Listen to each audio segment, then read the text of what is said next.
boy Viper's live, bruh. What is going on, people? You know, I just felt like hanging out and streaming tonight, and we here and we're live. So that is what I'm doing. I am hanging out. I am streaming for a little while. We'll see what happens. I don't know. I'm probably not gonna go too long, but I just felt like hanging out with y'all. So what's up? How y'all doing? Oh, we got people in the building already. CF, what's happening? We got Michael Pepper Tech. What's up, Michael Pepper? Cool gamer is up in here. What's up, bro? How you doing? YOLO P Op. Haven't seen you in a while. What's up, man? How you doing? Still thinking about that MacBook Pro, huh? Yeah. Apple got some pretty compelling devices on their hands there. Definitely. It's gonna be interesting, man. It's gonna be interesting. I wish I was able to order one, but I can't do it right now. Hey, Jeff Hell, what's up, man? How you doing, Jeff? Appreciate seeing you, dude. Hopefully you're having a good evening. Let me hold on a second. Let me do something real quick. See if we can get some people up in here. I don't know. But yeah, I'm just hanging out, man. I'm not really here to talk about anything in particular. I know Google had their event earlier, but I'm not really I did a whole video on that. So if you guys want to go check out my thoughts on the Pixel event earlier, just go to the main channel, check it out. I'm here tonight to just talk about I'm just here to hang out tonight. That's pretty much what I am here for.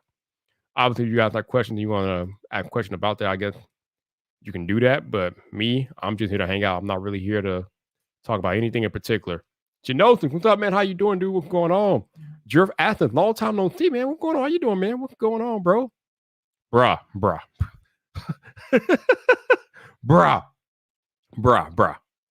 The Soundcore Liberty 3 Pros are fucking amazing, okay? I ain't trying to curse, but those things might make a man curse, because those things are legit. Damn. And it's so funny because as I was watching the Apple event yesterday, and I was watching them talk about their AirPods Generation 3s, which are coming for $179 without active noise cancellation. And I just reviewed the very same Liberty Pro 3s for $169, and they have active noise cancellation and probably sound 3 times better than any AirPods have ever sounded in their entire life. I was just like, Apple, stop it. I mean, yes, the AirPods 3s are going to be good, but there are a lot better earbuds out there for a lower price that bring much more to the table than the AirPods 3. But hey, Apple going Apple, so that's what's up.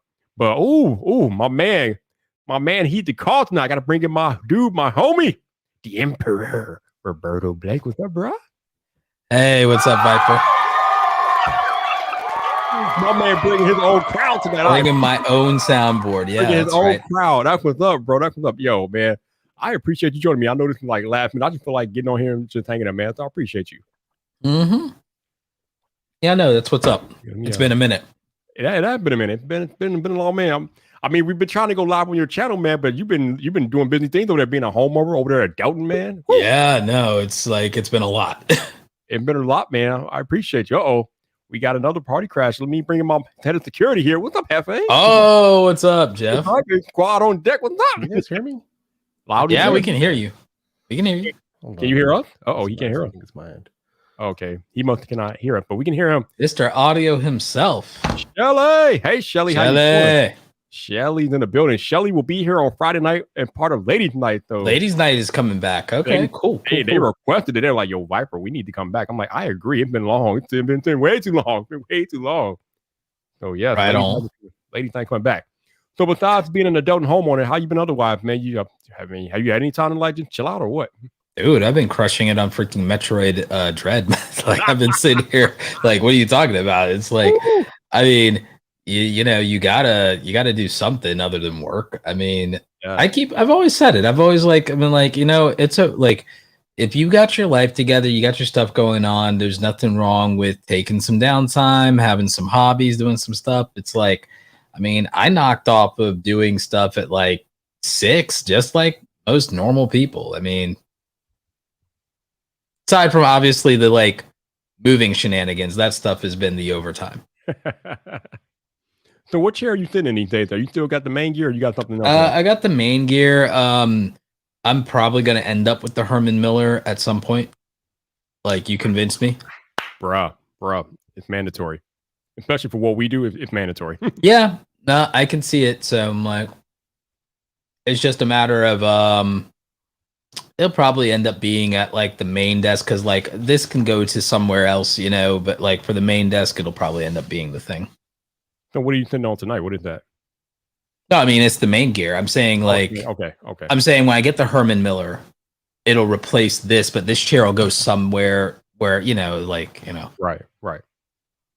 Yeah, because I have a secret lab chair in the other room where I do my actual gaming, but for the yeah, that's kind of what I'm thinking is like, yeah, it's like wherever I do like gaming will be this, because I think that this because like right now I'm not rocking like the main tower. The main tower is over there. I'm taking the drives out because it had a boot error issue that Best Buy will fix after I clone my drives, because I'm not going to risk them saying, hey, we accidentally erased your data. Like, I'm not going to risk that. So I'm cloning my drives. I'm on a M1 Mac Mini right now, max specs, so 2 terabytes, max specs. And so I took the entire same desktop, 49-inch widescreen. Welcome to the club, by the way. Bruh, like, why did you not tell me about this, Roberto? I did. When? Like, I'm living that life. This is life changing, man. This is like, damn. So like, yeah, no, it's great, dude. It's great. So like, I've got everything plugged into a Cal Digit, just like our boy Ali Abdal. I've got it plugged into a Cal Digit hub for everything. Got it sitting there. Got so much desk space back that if I want, I can have the laptop up here now, so I can just like go fully like Apple for the most part for like this from an ecosystem standpoint. The power of my video editing machine will become largely a gaming and streaming like setup at the new house eventually. So that's going to be a lot more, like gaming and Twitch and streaming and that kind of stuff for like more of the casual stuff. But as far as I think that I can get like, because I don't know, like if I get this new MacBook Pro, dude, I can do a lot of my video editing that way. And the thing is, I could do some light editing on this. I might even end up with no, I'm gonna wait and see if they do a pro version of the iMac. I'll wait, but like in the future, that might be a thing. So it's like I could see using my Windows machine much more for gaming and some streaming, and then going back to the Apple ecosystem for work. I was gonna ask you, what do you think about the new MacBook Pros that were announced yesterday, dude? Dude, like I don't think people understand who this is for. They are seriously saying, okay, this is for the pros. It's like this is for people who do photography and video editing. I was explaining in Coffee Talk that the use case for this is not for normal people, and normal people judging people buying this, they ain't got no business judging them buying it. It's no different than judging someone who buys a $3,000 camera. You want to use your phone? Fine. But there's a reason somebody has a $3,000 or $5,000, $6,000 camera and a $2,000 lens. It's probably their job. And so judging somebody spending what might be 1 to even 10% of their income to buy something that makes them 90% of their income is kind of dumb. It's funny that you say that, because I saw that tweet that I think you even commented on, well, that Sarah Dietschy put up there about somebody coming after her because she had posted that she ordered like a couple of MacBooks and whatever. And I'm like, yo, don't ever dim yourself because somebody else can't handle your shine, man. You work hard. Yeah, you work hard to be in that position. Don't worry about the internet trolls. If you want to post how many MacBooks you brought online, that's on you. That's not and it's literally her job. It's literally her job. And she's listening to her audience and what they want, and they want these comparison videos that most people can't do. Because most people can't afford to have both these laptops and the previous version. And guess what? The people who can want someone to have all of them on hand to compare them. Yeah. So it's not for you. So what are you doing whining? Why are you complaining if it's not for you? You ain't got to spend no time on that, and you ain't got to rag on her or anybody for what they're buying with their situation. Look, if you were a professional video editor or a professional content creator and you had to do that job every day and you were a tech reviewer, then you would be buying that, but you're not. So why are you worried about her thing? And then like, oh, what? Oh, she's so privileged. Blah, blah, blah, blah. It's like, what, relative to your situation? It's like, okay, why don't you worry about bettering your situation? Why are you worried about somebody not in your situation? Why are you worried about them? I ain't a millionaire, but I don't sit here and I ain't worried about billionaires. I don't care what they do. I really don't. I really don't. My life is not made worse by them in any meaningful way. Because you know what? I got plenty of people that don't make $1 million that can make my day really bad. So guess what? I'm probably more worried about that. You know, I think I had a Friday Night Viper about this last time.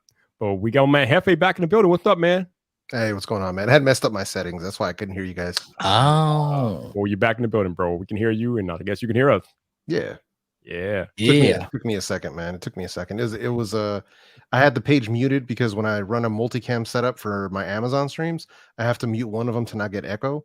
And then it stayed defaulted as muted audio. And I'm like trying to figure out what was going on. And then I was like, wait a minute, I muted this thing. So yeah, it was my bad. But I completely agree, man. There's a lot of people that are worried about, first of all, there's a lot of people that are worried about other people's pockets instead of worrying about their own. And then secondly, a lot of people that want to rob people of their joy, which is just like, hey, if you don't like it, just move on. Just move on, man. So and if you have a problem, do something about it, because I know that's what I did. I had a problem with what I had going on in my life, and I decided that I was going to do something about it. Same. And that's literally where we are now. So I'm on that journey. We did it. Like we could look, I can't speak for Viper, but I know that I came up broke and you came up broke, Jeff, for sure. Like we did something. Oh, by the way, thank you for rocking the merch, Viper. Appreciate you. No problem. But yeah, like when I look at it, I thought about it and I think about all the purchases this way, right? The MacBook Pro, if you go to maximum specs, which if you're not a photographer or a video producer or a content creator, you don't need to do. But if you went to maximum specs on it, it's literally $17 a day to use this top of the line device. And you can easily make a lot of money every day doing what that thing allows you to do if you have the skills for it. So I tell people the same thing, even with like Adobe, with the Premiere, the Adobe Creative Cloud, it's $60 a month. That's $2 a day. Are you going to sit there and tell me that you can't use $3,600 plus worth of software and services to make more than $2 every day? So why worry about complaining about the subscription model then?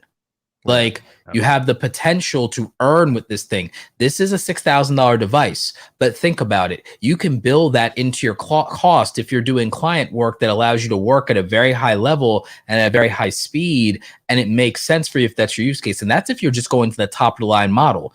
There's a lot of people that they can spend $2,000, $3,000 on this, and then what are you at? You're at less than $10 a day using this device. You're not going to make $10 a day using this device?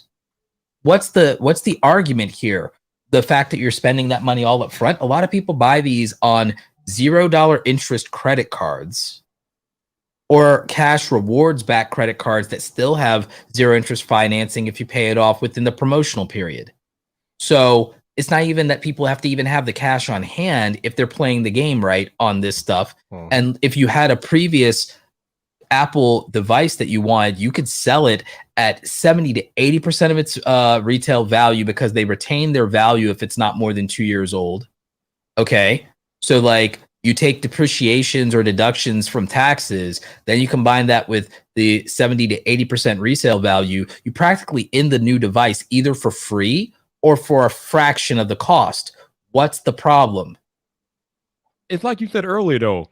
People spend all their time worrying about what other folks are doing instead of spending that same time making their own situation better. If they spend half of that time upgrading or improving their own quality of life, you wouldn't have time to hate on anybody else. Like that's the truth, man. I mean, that's exactly how I look at it too. Whenever I'm thinking about getting something, is, how is this gonna, am I gonna earn my money back on this? And where some people thought that getting the iPad was a bad move, and I'm like, well, because you don't understand what I'm using it for. I'm not just using it to sit down and watch movies.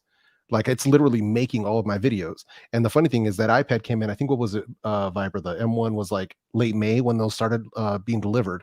Yeah. In June, I had a video blow up that I made on that iPad that already made me probably 4 or 5 times the amount that iPad cost me on one video. So it's like, it for me, it's like cool. Like if I was doing Final Cut, I could easily justify buying a Mac or a MacBook. There's like, at this point in our careers, there's not a device that we could buy that we couldn't cover with 1 or 2 brand deals. Yeah. Yep. 100%, man. 100%. Seriously. Again, I mean, we always we always talk about when should creators upgrade their gear and different things like that. If you can upgrade your gear, or if you're in a situation where the gear will end up paying for itself, then hell yes, that's a nice way to do that. Absolutely. Exactly, Yeah, man. man.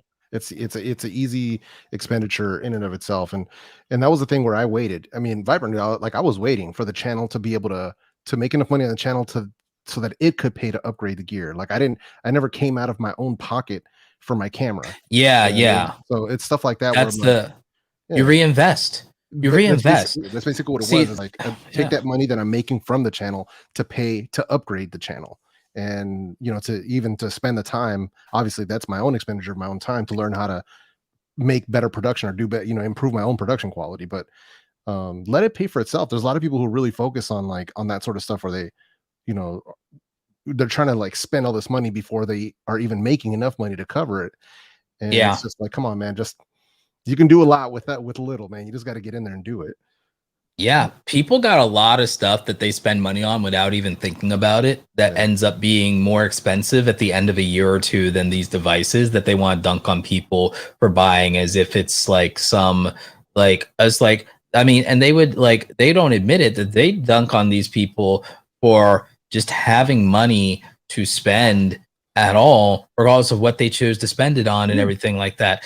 I mean, and a lot of it, I find that for some reason, the female tech creators in our space get it much worse than any dudes. I do not see people dunking on Linus or Austin or Marquez. I only see them come after Sarah and Justine and Issa and Erica Griffin and Jenna, and like it's so stupid. Oh, there's a lot of chauvinist in the tech bro space. Like but it's so not even crazy. Tech bros. It's literally even just regular ass viewers, dude. That just some of them happen to be dudes. Not all of them even. Like no, that's even true. some like I've seen it.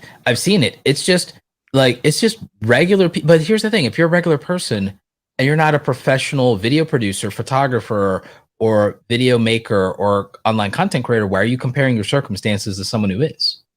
Exactly. I don't sit there and I don't compare myself to people who have degrees in computer engineering, which is why I don't worry about like the billionaires, because I'm like, well, at this point, Sundar Pichai, engineer, Elon Musk, engineer, Jeff Bezos, engineer. I'm like, I didn't go to school for engineering, and I also probably don't have the ability for my anxiety to manage. If I'm being real, I do not have the anxiety to manage like thousands of employees. My anxiety cannot handle managing thousands of employees. Oh, man. You'd have to insulate yourself with a manageable group that would delegate to everybody else.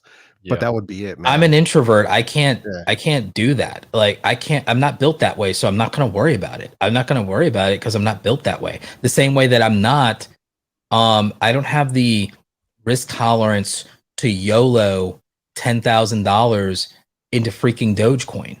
Or if I did, I would have been because I did make some money on Dogecoin. If I had the stones to YOLO $10,000, I would literally have made like $1 million on Dogecoin. But like, because I got in so early, dude, that I made off of $100. I initially made $800, cashed out that 700 of that, left 100 of that in, and turned that 100 into 1,300. Like, if I had literally had the kind of cojones to just put in 10 grand and leave it, and then dip out before Elon on SNL, I would have made like maybe it wouldn't be $1 million, but I would have made like hundreds of thousands of dollars on Doge if I had those kind of cojones for how early I got in. Like I don't have that though. So I don't worry about it. I don't sit there and I don't sweat or compare myself to the people who did, because I'm not built that way. I'm built the way I'm built. So I just deal with what I am. Yeah. No, I mean, I completely agree, man. That's all we can do, man. We can't worry about what could have been. We just have to keep moving forward. I mean, that's literally it. So I'm not going to sweat it. I'm not going to sweat the things that I should have done. Like, oh yeah, I mean, I definitely should have took all my savings and put them into into something like that. But it's one of those things where Dude, I'm I like, had man, an early opportunity to get in on Bitcoin and even oh to yeah, mine Bitcoin totally, and stuff like I passed up that shit. And yeah, it's like I even was like there was a point where my mom wasn't making a lot of money, but she wanted to go in on Bitcoin like 7 or 8 years ago and everything. I was like, it's like you don't have a lot of money to risk. I don't know about this. And it's like talked her out of it. It's like dumbass move on my part. Like, yeah. but whatever. Like, what I can you mean, do? but What how are can we you gonna do? know? We're not fortune tellers. Exactly. You can't do that. You can't compare yourself to other people. You can't predict the future unless you can. Yeah, And you can't change the past. So I think to be happier and healthier, you just have to learn to live and let live, and you have to learn to live and let go. yep, Definitely. exactly, man. Yeah. I mean, again, if people spend more time addressing their own situations, I think the world would be a much more non-toxic place. But people are too busy minding other people's business besides their own. And Oh, Oh, dude. facts. Oh oh, no, that's the biggest truth right there, because it was in a place of pain and heartache where I came up with this idea when I had hit a low in 2013, where it was hard, man. It was really difficult because it got to a point where I realized that despite having health coverage, that one, the health coverage wasn't enough to cover what my wife needed. Two, I didn't earn nearly enough to pay for her medications and for the equipment we were going to need and for everything that was happening. So I had to basically swallow my pride and start a GoFundMe and have people help me out, which thankfully I had enough of a network where people did help us out and get us to where we needed to be. But I made myself a promise when that happened. And that was that I was never going to need that again, that I was never going to be in that position ever again to do that. And that's where I started coming up with different ideas of like, I was getting to the point where I was like, man, do I need to just work 2 jobs? Like, am I just going to work myself to death? Because that's where I was. I was like, maybe I'll just need to get a second job and just really make this happen, like whatever way I can. Started coming up with the idea of the YouTube channel because I was into tech, and then started finding out, ways that you could start monetizing this stuff. And that's where I started running into Nick's videos and Roberto's videos and started learning, like, wait a minute, there's ways to diversify this stuff. There's ways that you can earn from this. And it isn't all about the money, but because I don't want to be a slave to it. Yeah. But money can be an excellent servant if used correctly. It's a And tool. yeah, that's Not literally a what goal. it is. But It's a tool, not a and that's goal. the thing. And every year I've stepped it up. Every year it's stepped up. And that's exactly where it is, man. I don't want to be in that position again. And that's why when I hear people tell me, or when I talk to like our customers, I talk to a lot of VidIQ customers and stuff who are just getting started. And I'm telling them, like, listen, man, you can't see this now. But if you keep working at it and you keep doing what you're doing, you stay consistent and you keep learning and you keep evolving and adapting, like, there's no reason why you can't be earning a lot of money, more than you can imagine, 4 years from now, 2 years from now, 6 years from now. It doesn't matter. But Yeah. you just can't see it. Like, same thing that happened to me when I was at like 1,000 subs. And I don't know if it was John or who it was, but somebody was like, you can't see this right now, but 4 years from now or 2 years from now, you're going to be at a much different place financially than you are right now. Yes. And I couldn't see that. And I'm like, okay. But talking to people like yourself and other creators who were making it happen, starting their businesses, they were giving me the insight, like, hey, this is something that you can totally do. And it's very different, man. But now, I mean, 4 years in, almost, 4.5 years in, and it's yeah, I'm in a completely different place. Completely different. It's not even close. It's not even Not close. Same thing for me. It's like I'm not even close to where I was 10 years Look ago. at It's Vipe. not even. Look at Vipe, man. Yeah. Good fight, Mr. Executive Producer. Yeah, I do all right. Bro. And that's the And look at Mr. Viper with the freaking bokeh and the like. I mean, like Viper made all of us step up our freaking stream game. I mean, my God. You going back there with the dual light setup. I see you back there, bro. You doing your big thing. And now Hefe with his life back. I see all y'all. But that's the beautiful thing about the internet, right? Because the internet gives us all the opportunity to literally change our lives. So there really is no excuse for people to be online hating on other people when you have the power of the internet at your disposal. Anyone can get on YouTube and start making videos and change their life. What are you doing? What are you waiting for? Well, a lot of people get discouraged too easily and too quickly. Man. And the thing is, anyone could get on YouTube and change their life. Anyone could get on Twitch or TikTok and change their life. Anybody can start and spin up an e-commerce business and change their life. But here's what'll happen, because everyone keeps saying, oh, not everyone could do it, or everybody would, and everything. The same people who say that if everybody could be a YouTuber or an entrepreneur, then nobody would work or everybody would do it or whatever. Those same people at the same time will tell you also that this is an easier job than what they do and it pays us so much more money. Then it's like, if you believe that, if you believed that anybody could like, because they try to have it both ways. Oh, everyone can't be an entrepreneur, but then you dunk on people who live online and make their money online, and then you say it's easier than your job and it pays better. So which is it? Right? You can't have Like, which is it? You can't have it both ways. So you can't have it that, oh, everybody can't do that and that doesn't like scale, and oh, you guys got lucky and you don't want to say you got lucky or whatever. It's like, okay, so what is it? Is that the case? And is this something that's so easy and then we all just like, because they have to come with the luck to excuse, okay, it's easier than what I do, but it makes more money. But wait, why am I not doing it? Oh, because it only works out if you get lucky. Like, so that's what they come up with this luck bullshit, right? And I say it because you don't need to go viral to be successful.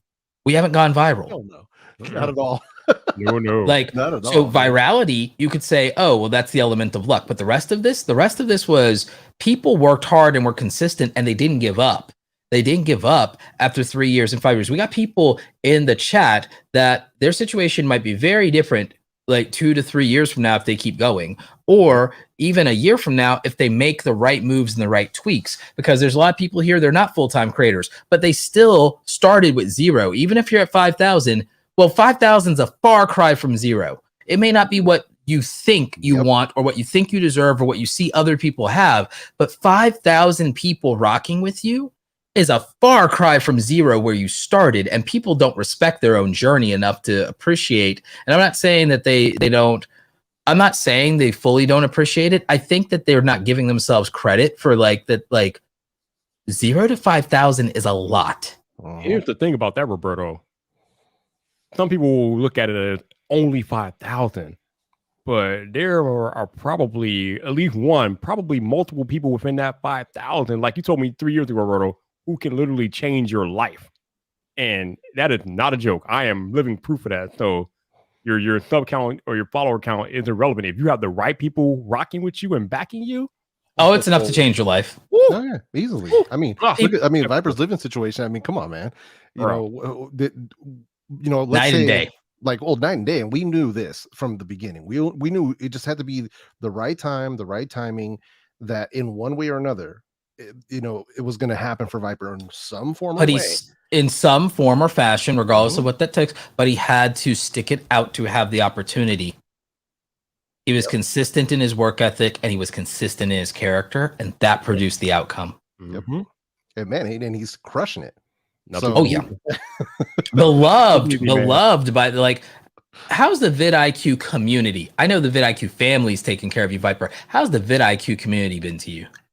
Pretty damn good, man. Like, I've actually had people come to my channel from my being on the podcast, which is mind blowing to me. So yeah, the VidIQ community are very welcoming and they're pretty awesome people. Yeah, it's been good, man. That's something that I didn't expect when I got into the live streams, because I'm like the least popular in the live streams. But it's cool though. Like, I don't mind, but it's cool because people still come through. People still send me memes that they make and stuff, and so it's like I'm totally happy about it. But I'm super happy for the way that things are going, man. Because there's no way that any of us had any idea of what was going to happen. Like, me and Viper were chilling at Vid Summit. We were just like, bro, did you see this? 4 years ago, like 3 years ago, we were at Vid Summit 2018, and like we had no idea where we were going to be at when we came back to Vid Summit 2021. That both of us were working within one of the creator economy companies and doing what we're doing now. It's like it's wild, dude. Crazy. It's so wild the journey that this has become. So, and it's not saying it's like exclusive to myself, Roberto, or Viper. Yeah, because it's not. I mean, we got Shelly in the chat, and did Shelly ever realize that she was going to be working for TubeBuddy? Like, what? No, there's no so dope. Like, that's so freaking dope. So there's so much opportunity if you maintain that consistency of character. If you try to stay positive and be a positive force within our community and stay helping people. Like, there's so much to be said for just helping people out and talking to people. There's so much that can come from that. That it's just crazy. And a lot of the good and the positive that's come my way has just been for me being positive towards others. That's it. Yes. Yeah. Like, that is That's like a real thing. It's like, who would have ever, like, I mean, we knew that something would happen, and we knew that, like, but like Viper being like beloved in Clubhouse, and like Viper being an MC at Vid Summit, like and that was like the first MCing gig. Like, you started literally MCing at the top, at this freaking Super Bowl of creators, like, Crazy. for real. And you like that's a level of legitimacy that cannot be underestimated. And access to all of the keynote speakers. I mean, the whole thing. You got selfies I don't even have, dude. Your selfie game's on point. Like, you got Beast, you got Peter, you got it's like you got selfies with people that I've never had selfies with, dude. Like, and then now and dude, like, you did not have to go viral. You did not have to go big. You did not have to do anything but be yourself. You've interviewed and collabed with more creators than I have, by far. You've interviewed bigger names than I ever have. Like, you've interviewed a combined, the people you've interviewed probably have a combined like 100 million subs between them or something by now. It's insane. And the rooms you've been able to pull off, the way you've brought brands to the table and humanized them and got them, their brand managers, to talk to creators and open up and tell us the real deal. Those are things that even I haven't done. Like, you've made an impact, and you've done it as a quote unquote small creator at the same level of impact as anybody that's one of my peers in the 500,000 plus club. And see, that's the thing that people don't understand, is they think they need more than they have to give more than they are, and they don't. Yep.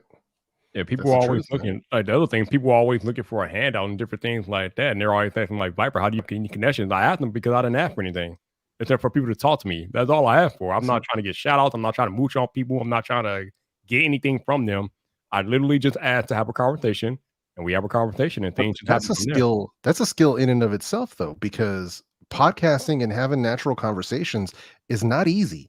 And you ask anybody who's been doing like professional podcasting for a while, that is not easy to keep it interesting, to keep the conversation going, to stay positive, to make sure you don't steer yourself into a corner or into saying something dumb that'll get you canceled.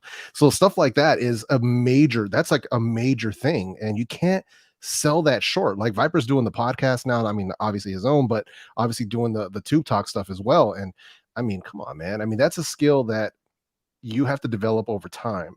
And whether that was something that Viper had prior to all of this or afterwards, but still, I mean, to me, it's incredible. So you're like, nah, yeah, it's the same thing. Like, put like it is a skill. It's for real. Like, again, he's doing things I haven't done. Yeah, same thing. Like, I started, like, this is why I tell people, like, listen, I had no experience whatsoever in video production, in video editing, in scripting, in any of this. And if I'm able to pull this off and get it to where I'm getting something off the ground, I'm pretty sure that pretty much anyone can do it if they're willing to put in the work, if they're willing to put in the grind and respect that it's going to take years of work, just like it would be a business where a business has to operate in a loss to get to where you want it to be. If you're willing to put in that work, I think that's the difference. That there's some people who get discouraged too easily, or they can't see that you have to build up to a certain point. It doesn't happen overnight, at least not for most of us. I would say, what do you think, Roberto? Like 99.9% of us doesn't blow 99.9%. Like, look, here's some things people don't realize. Like, for one thing, if you get 10,000 subscribers, you're in the top 10 percentile of YouTube anyway, because 90% of creators never, ever, ever get to 10K. 90% of people do not get to 10K. They either don't have the patience or they don't have the talent. For real. That's what it comes down to. 0 to 10K can be achieved with either patience or talent. It's very rare. Sometimes you might have a little bit of the algorithm, some rare thing with Viper where that might work against you, but that's so ridiculously rare. You'd have to kind of like win a reverse lottery for that to happen. By the way, Viper, try and reach out to like Todd, or I'll reach out to Todd and like to see if there's anything that could be done there. But like the thing is, aside from rare anomalies that exist gremlins in the machine or whatever it is, it's very reasonable to get to 1,000 to 10,000. So why is it such a rare outcome? The data doesn't lie. You guys have seen the VidIQ data. I've seen the VidIQ data. I've seen the TubeBuddy data. I've seen it. And we know what the truth is. It takes most people, because most people do not have a viral idea in them. It takes most people hundreds of videos because they need thousands of hours of developing their skills at speaking to the camera, editing, producing, making not trash audio. It's a lot to do when you can't just throw money at the problem. And even if you could, you'd still need to have some ability to deliver. And so most people have to refine their abilities, and frankly, to be competitive, they have to be able to invest long-term in those little upgrades. Most people will not do it. They quit after 30 freaking uploads, and they don't realize that's going to take 300.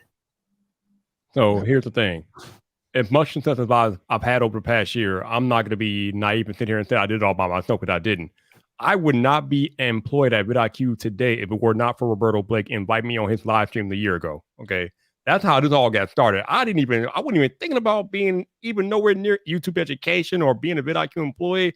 Hell, Roberto remembers when he first asked me to join him on his live stream. I'm like, why do you want me? Like, what am I going to do on your live stream? But somehow, some way, I went on. You've been requested back by popular demand, and I want you back. I think you made the live streams better, Viper. I'm not gonna lie. Like, you made the live streams better. I mean, I appreciate that, and I love live streaming with you. But again, if it wasn't for you, I would not be a VidIQ employee today. So I got to thank you for that. And then we got my man El Jefe down here, who's one of the best human beings ever. And the dude is like, yo, Viper, you need to do something about your thumbnail, bro. You too small. You got to think bigger. I'm like, okay, I got you. But again, it's about the community. It's about the community and me being open to criticism and me being open to having people help me. Because again, I'm not going to sit here and pretend like I've done it all by myself. No. But you earned your way onto my stream because, one, you've been a massive supporter of mine in the community for years before we ever got on a stream together.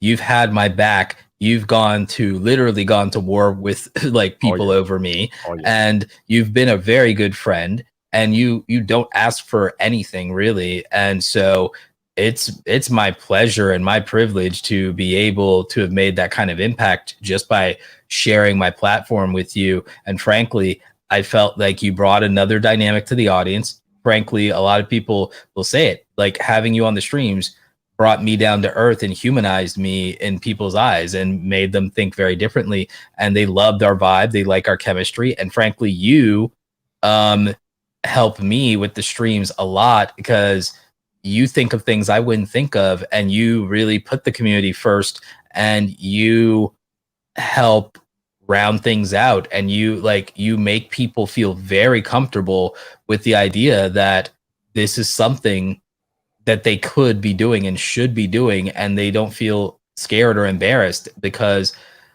I mean, I'm like, with me being quote unquote Roberto Blake, that can be intimidating. Like, so the fact that there's like this friend that I have that can humanize me, humble me, and like keep me grounded, and we bring out the best of each other on stream, and people being able to see that, I feel that it makes an impact that I couldn't make on my own.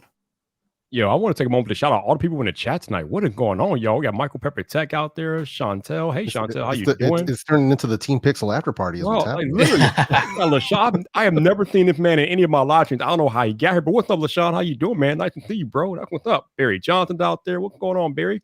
BG Tech Life, what's happening? My man, Technically T's in the house. What's going on, man? Don't forget about Gadget Goddess, man. Yeah, probably. Where's she over? Yeah. Where's she over? There she is. Got Kimmy in the building. What's up, Kimmy? How you doing? What's going on, y'all? I don't know where y'all came from, but I appreciate y'all hanging out. What's up, Ted? What's going on, man? How you doing, man? Yo, Ted, tell your boy Aaron Rodgers that we got something for him later on this year. We coming to Green Bay. Don't you worry, baby. We coming, bro. So we got something for him. We got something for him. He up talking all that trash. We got something for him. We coming for him. But I appreciate all y'all being here and hanging out, man. But that's the thing. Like, I got all these people here that rock out every time I go live or whatever. The community.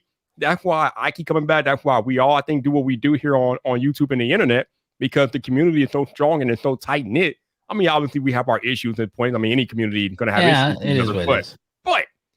for the most part, we come together, we talk, we chill, we think things through, we have debates, we have passionate discussion, we share our love for things, and it just works, man. So I'm grateful for all of you all, whether you love me or you hate me. I'm grateful for all of y'all just being here.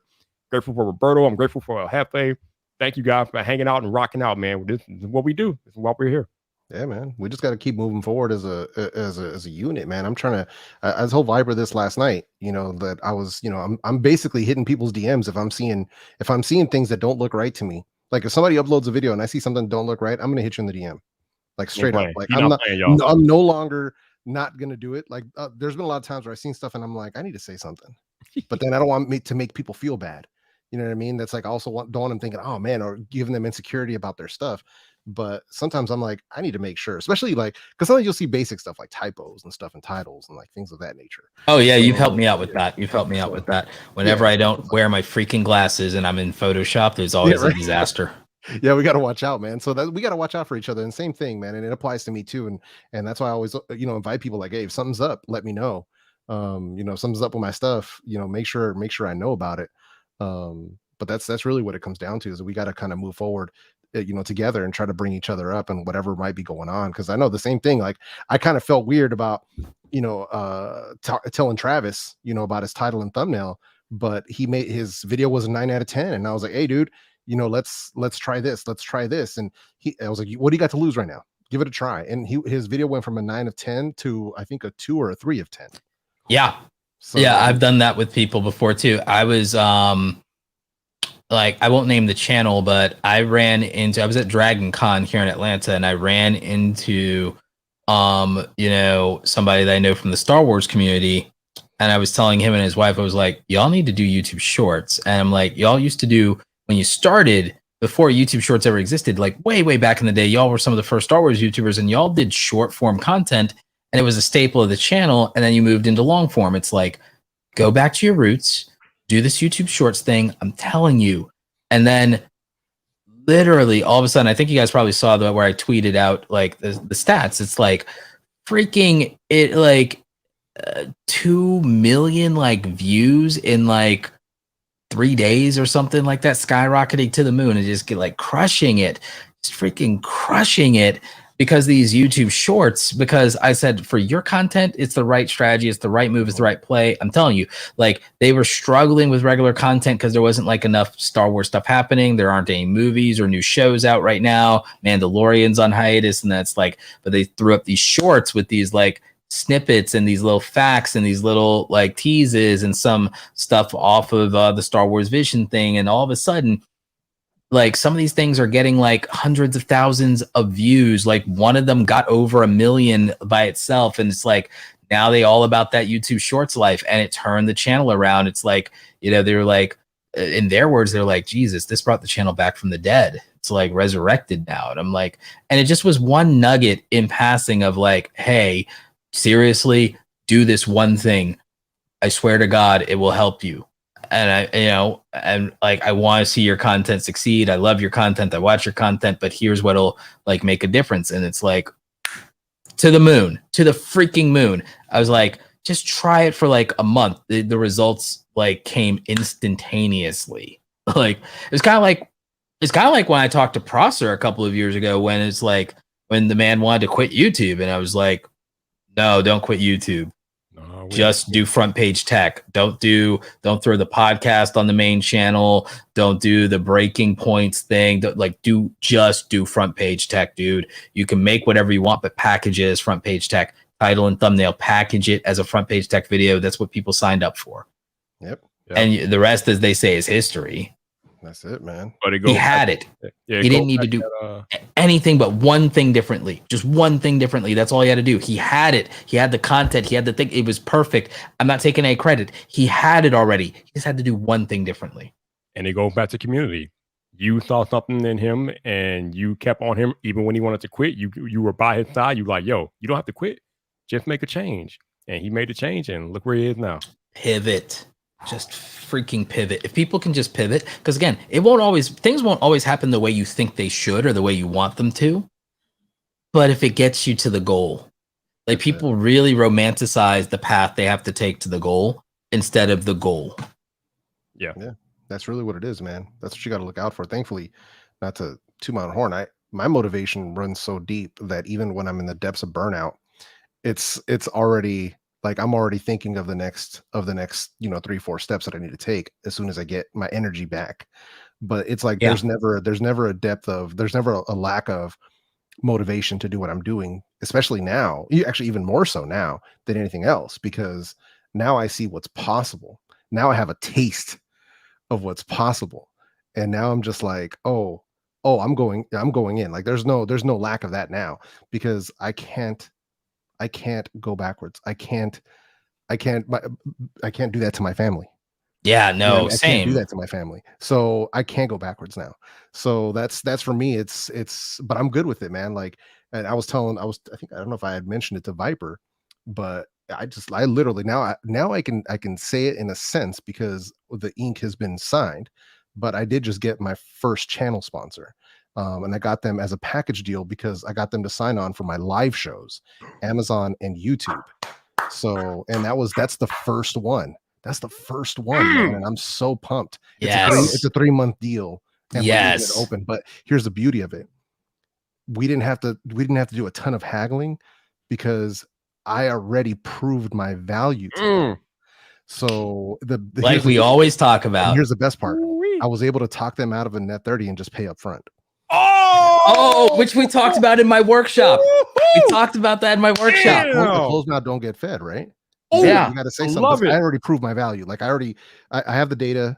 I have the data showing what my conversion rates are. I have the data from Amazon showing what the sales are. I already proved my data to them. And the beauty of it is they were already familiar with me. So they already know what kind of value I was bringing to them. So it was one of those things where like they knew as soon as I would say in a video, yeah, you should be using this product along with this other product, that their store was going to sell out.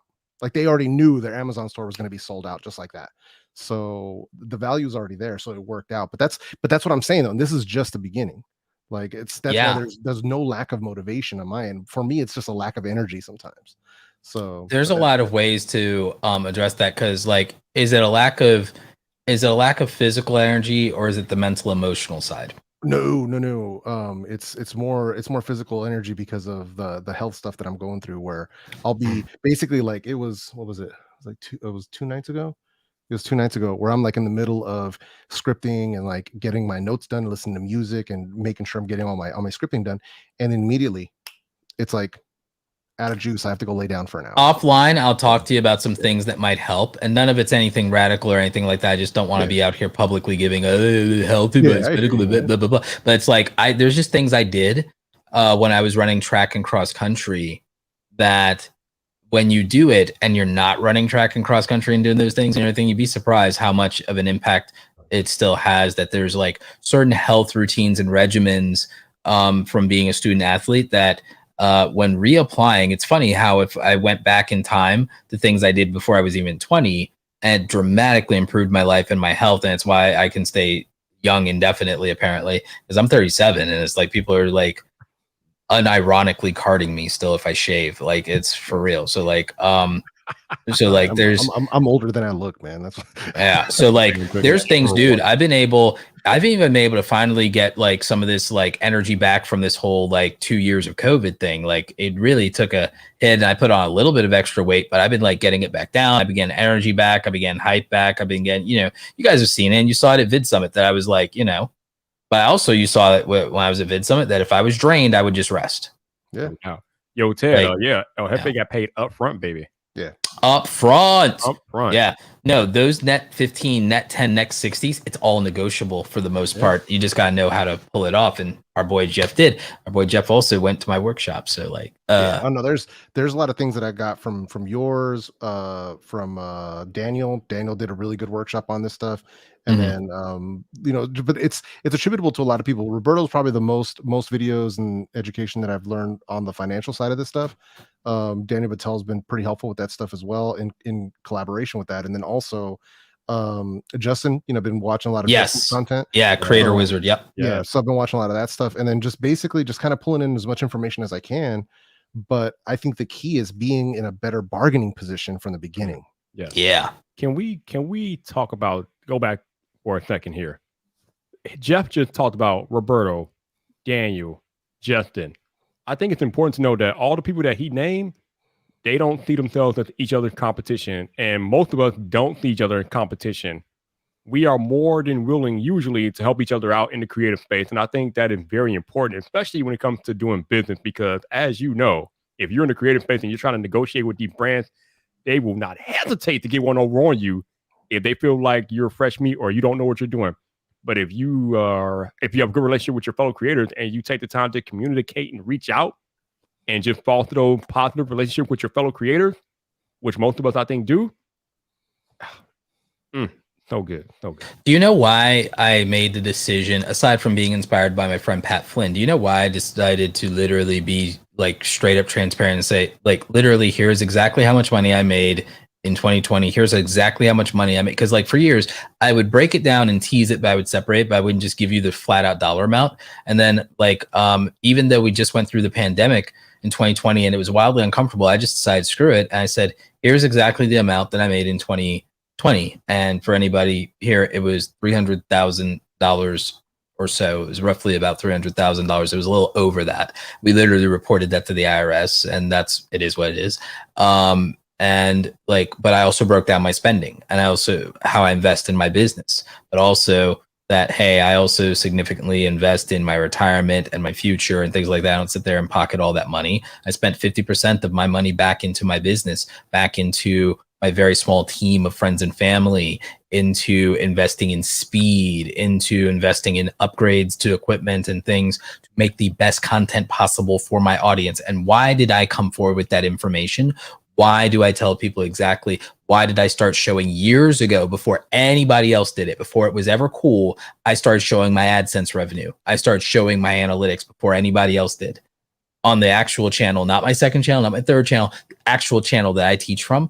Why did I decide to do that? Because I thought people need to know for real exactly what is realistic, what is possible, how it happens, and pull back the damn curtain and just show you, here is what is happening. Here is what, this may not be exactly what you're going through. I got the conversation about CPMs going and about like which niches earn what, because we were like, how the hell do you earn that off those views? I specifically was like, okay, people want to like sit here and come at me or dunk on views, or like, why are you teaching this when you get these views? It's like, look at how much money these views that I do pay. That's right. You're sitting here very excited about views that pay you a tenth of that. You're sitting there and it's like, and there's nothing wrong with getting those views, and it's nothing wrong with doing that niche. But I'm like, we're not the same. This is apples to oranges. I'm playing in a different space. I'm playing to a different crowd, and it's worth a different amount of money for a smaller audience. It's like the money you're excited about here, you need what, 1 million people to make that money, versus there are people who might only need 200 to make the same money you make off of 1 million. You have 1 million people watching you to make this amount of money. Some people can build a community of 200 people and make the same amount of money. Yeah, why are you not understanding the difference on that? Like, because that's a real thing, because that might be a different circumstance. I'm trying to help people understand that there are different scenarios, different business models, different verticals, different niches, instead of just, oh, I need to be as big as possible. Maybe you don't. Oh, I need to make as much content as possible. Maybe you don't. Oh, I need to make the highest quality. Maybe you don't. Yeah. Maybe what you need to do is figure out which path is right for you. And maybe you could do that if more people are transparent and honest about what their results are, what those results pay, because you need that. It's not about it being about the money, but the money does matter. And we need to stop pretending it doesn't. Money matters. Be honest with themselves about which way they want to go too. Exactly. Because you need it to do the rest of the stuff. You need it. Yeah, all right. So before you go, Jeff, I need to know what for dinner tonight, bro. What you making? Well, I'm not making anything tonight. It was on my wife. I was supposed to go help her out, but apparently she just went ahead and knocked out everything. Oh wow, that's as far as I know, we're having like baked chicken and vegetables and stuff like that. So should be good. No, of course, man. She always sends her love. So, but I'm gonna dip out before she gets mad at me for taking this long. But if you guys still going, man, I'll try to pop back in. Oh, we'll probably go for a little bit, but I think it's almost time for us to. It's all good. I know you guys are on the East Coast time. It's early for me, man. We'll be going. All right, fellas. All right, man. See you, man. Great chat. No problem, man. It's been a while since me and you had a long conversation, so we're probably gonna be going for a while, I'm guessing. I think it's getting late. You say that, and then you go. You know how you are. You go and you go. We'll it's all good, bro. Man, dude. But, all right. So speaking about Sunday, when are we getting back to the Sunday stream, bro? We've been trying to get. I'm gonna try and see if we can do it this Sunday because now I'm back up and running from the. So like ideally, there'll be no shenanigans or nothing that commands more than a certain amount of my attention for the move. So like ideally, we'll be making our return this weekend. Right, let's go back. Get back to the people, baby. Let's get back to Let's do it. Yeah. Let's go. Yeah. Like, I mean, what do you like? What do you want to do for the return? Do you want to like focus more on like the current state of the creator space, or do you want to do channel reviews? What do you think we should do? Actually, you know what? What do you do on Thursday night? Thursday? Hang on. Podcast, but are you doing anything after the podcast? Let's see. See what's on the agenda here Thursday. I think I'm good after the podcast. What's up? All right. You want to join me in Clubhouse? It's been a while. Yeah, we could do that. All right. I don't know what we're going to talk about, but we can probably kind of link it. We can talk about some stuff Thursday. We can just continue on Sunday, or we'll expand it on Sunday. Okay. We'll figure it out. Yeah. Cool. Yeah, no, we can talk about whatever, like, I mean, whatever is clever, we can do it.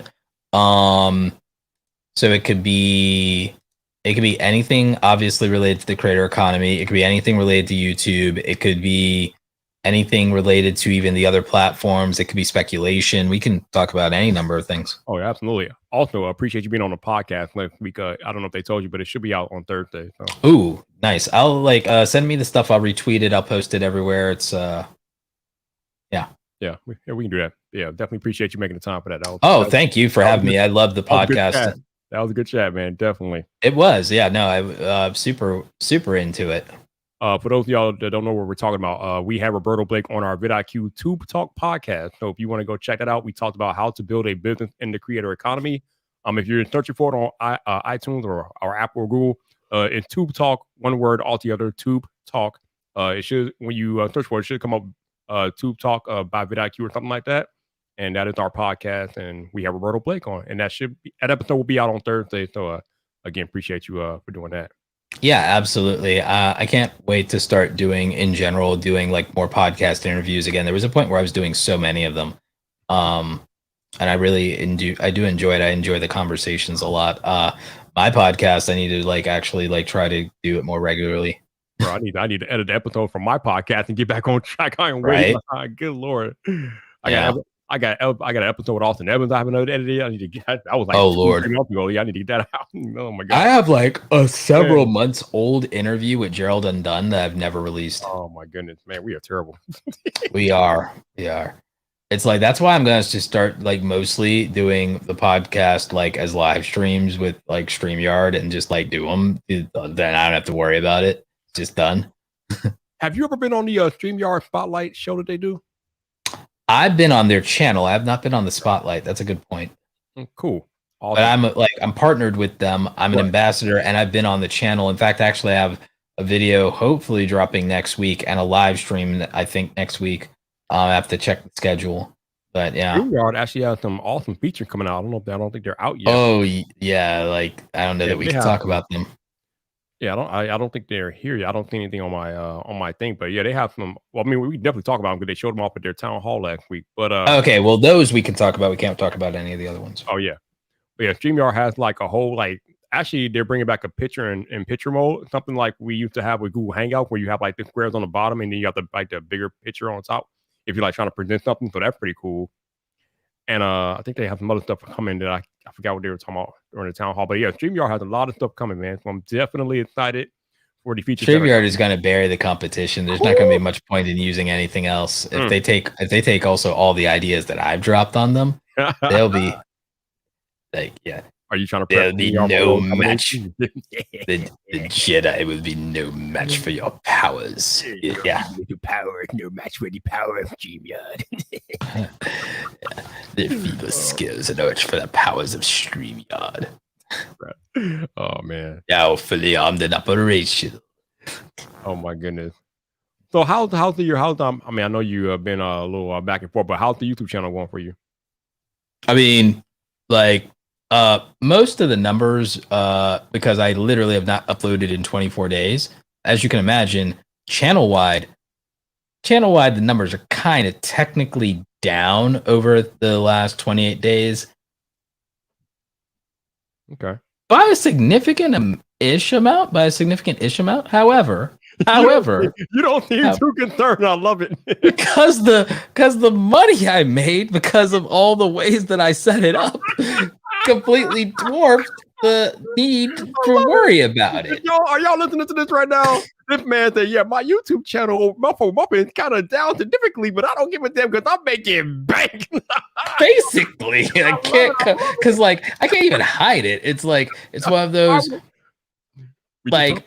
I mean, what am I gonna do? Complain? Oh, I'm not getting enough attention when literally for not even getting enough attention, I'm making significantly more money. What am I gonna do? Complain?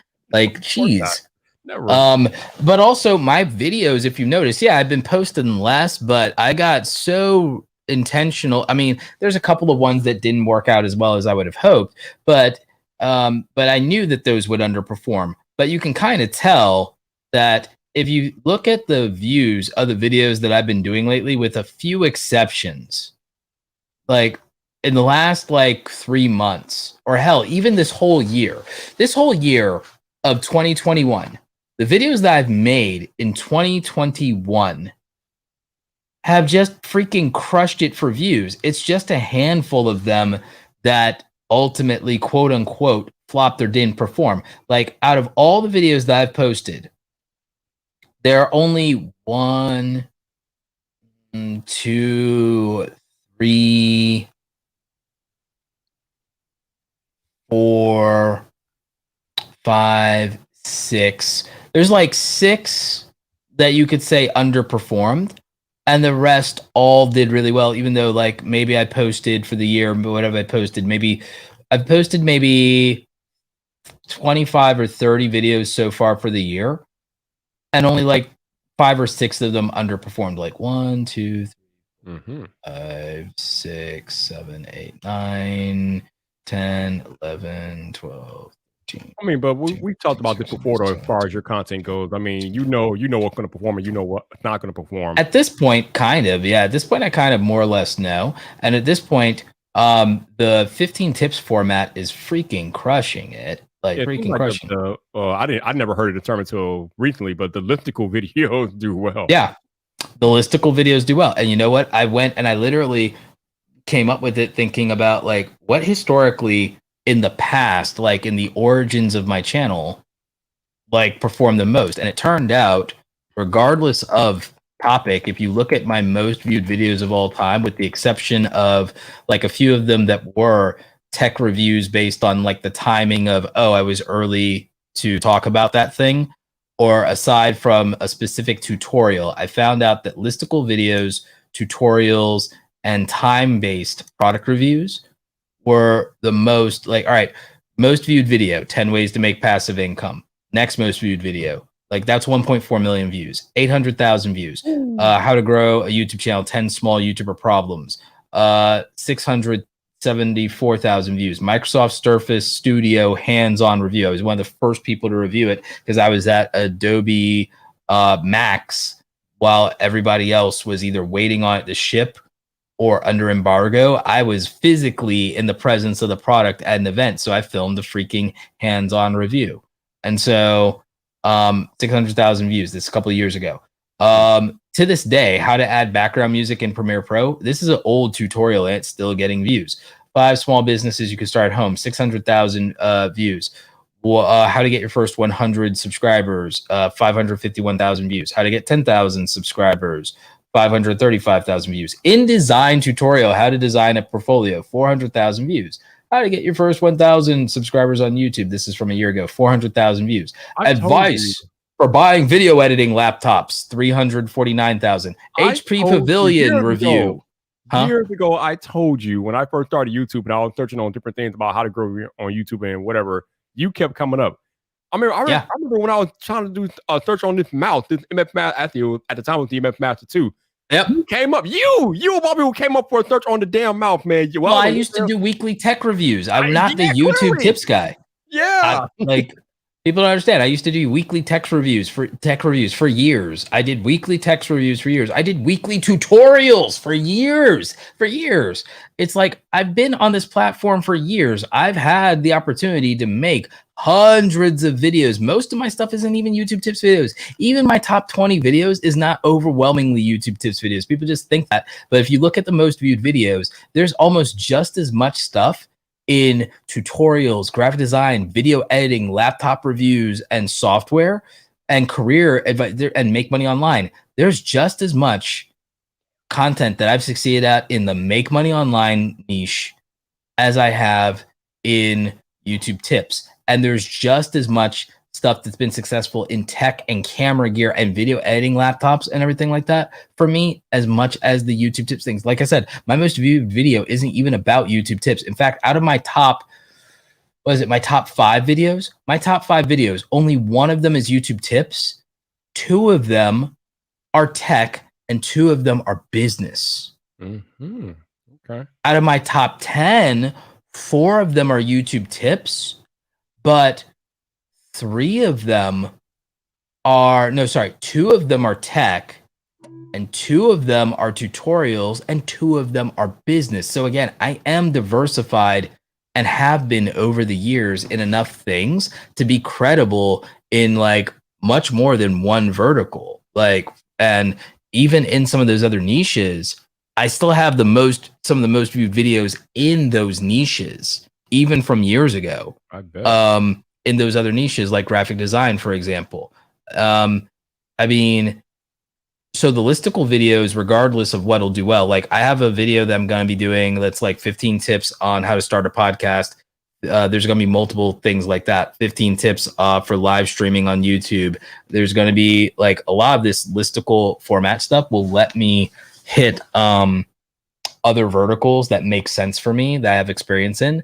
And I'm probably going to do a video this week about the new MacBook Pros, because I'm going to debunk like the idea that they're overpriced. I'm going to debunk the idea. Yeah. They're not overpriced at all. I was actually kind of shocked when Apple revealed the price, and I'm like, wow, that's actually pretty good. It's really good. But also, and I think I'm going to like explain like who this thing is for. Because like, I think people don't understand who this thing is for, so that's part of where their feeling is it's overpriced. Like when people think something's overpriced, the real thing is they're saying, well, I can't afford it, so it's overpriced. And that's like, but it wasn't made for you if that's the case. It's made for, I mean, think about it. If you're a photographer, here's why this thing makes sense. If you're a photographer and you're shooting on 2 cameras and you do a wedding, you're dumping 1 terabyte of footage if you're using the new Sony or Canon cameras at this point, because the megapixels, everything for those, and with wedding stuff, that stuff would matter. You're already shooting on very expensive glass, very expensive camera bodies. Having a laptop where you literally can dump a terabyte of footage from between those 2 cameras, and that's just if you're doing the photography. If you have another shooter and you also might be doing video, a wedding shoot now is going to be 1 to 2 terabytes. Having an 8 terabyte laptop makes perfect sense when you're shooting wedding footage and you have photo and video for that whole job. And the wedding, if you're shooting that, is paying 5, 6, 10 grand anyway. It makes sense to just have the top of the line laptop if you're a wedding photographer and a wedding videographer. It's just going to make sense. I agree. Everything ain't for everybody. Just because you can't afford it doesn't mean it's overpriced, like Roberto said. Like there are people out here who are going to use these machines for their workflow, for their actual jobs, and they will more than make the money back and then some. If you're Marquez and you need to go to CES and you need to film, this makes sense. Oh, you already know he probably got like 2 or 3 of them lined up. Oh yeah, definitely. Yeah, for him and the team, it makes sense for him and the team to have that and just be pumping out footage round the clock. We're talking about, when we talk about Marquez, we are talking about a man who used to carry an iMac Pro, a full-size iMac Pro. He used to travel with that thing. So I know to CES and other events. So I know he's looking forward to grabbing as many of these new MacBooks that he can grab. Yeah. Like, dude, even like, okay, so like for filming my session at People of Video, I dumped the footage from my 90-minute session at People of Video where I just like recorded straight, right? Mhm. And that one video on that camera came out to like 60 gigs. Woo. Yeah. Damn. And so like, and that was like, again, it's a 90-minute session that's like one video. So like having terabytes upon terabytes of the fastest storage possible when individual videos come out that way, it makes sense. Yeah. I mean, again, we got to stop thinking of things in terms of just ourselves, because we got all types of people out there with all types of jobs, and you never know what somebody needs for their job. Are you going to compare what you get as a teacher to what a doctor needs for their job? No, you're not going to do that. Chances are a doctor could have been much more for the tools of their craft than a teacher will for the tools of their craft. No, we don't do like that. if you're somebody that is doing a physical labor job, let's say you're like a contractor and you're somebody that's like working on the house or something like that, and you go out and you say, I'm gonna buy a truck, and you decide you're gonna buy a Ford F-150 or you're gonna buy a Raptor or you're gonna buy, like, it's like, yeah, it's gonna be expensive, but no one's gonna really like bitch at you, and no one's gonna be like salty that is like that's what you decide to go out and buy. Exactly. Because they're gonna be like, oh yeah, you hauling stuff. It's like, well, yeah, but the regular person ain't hauling stuff, so they like, so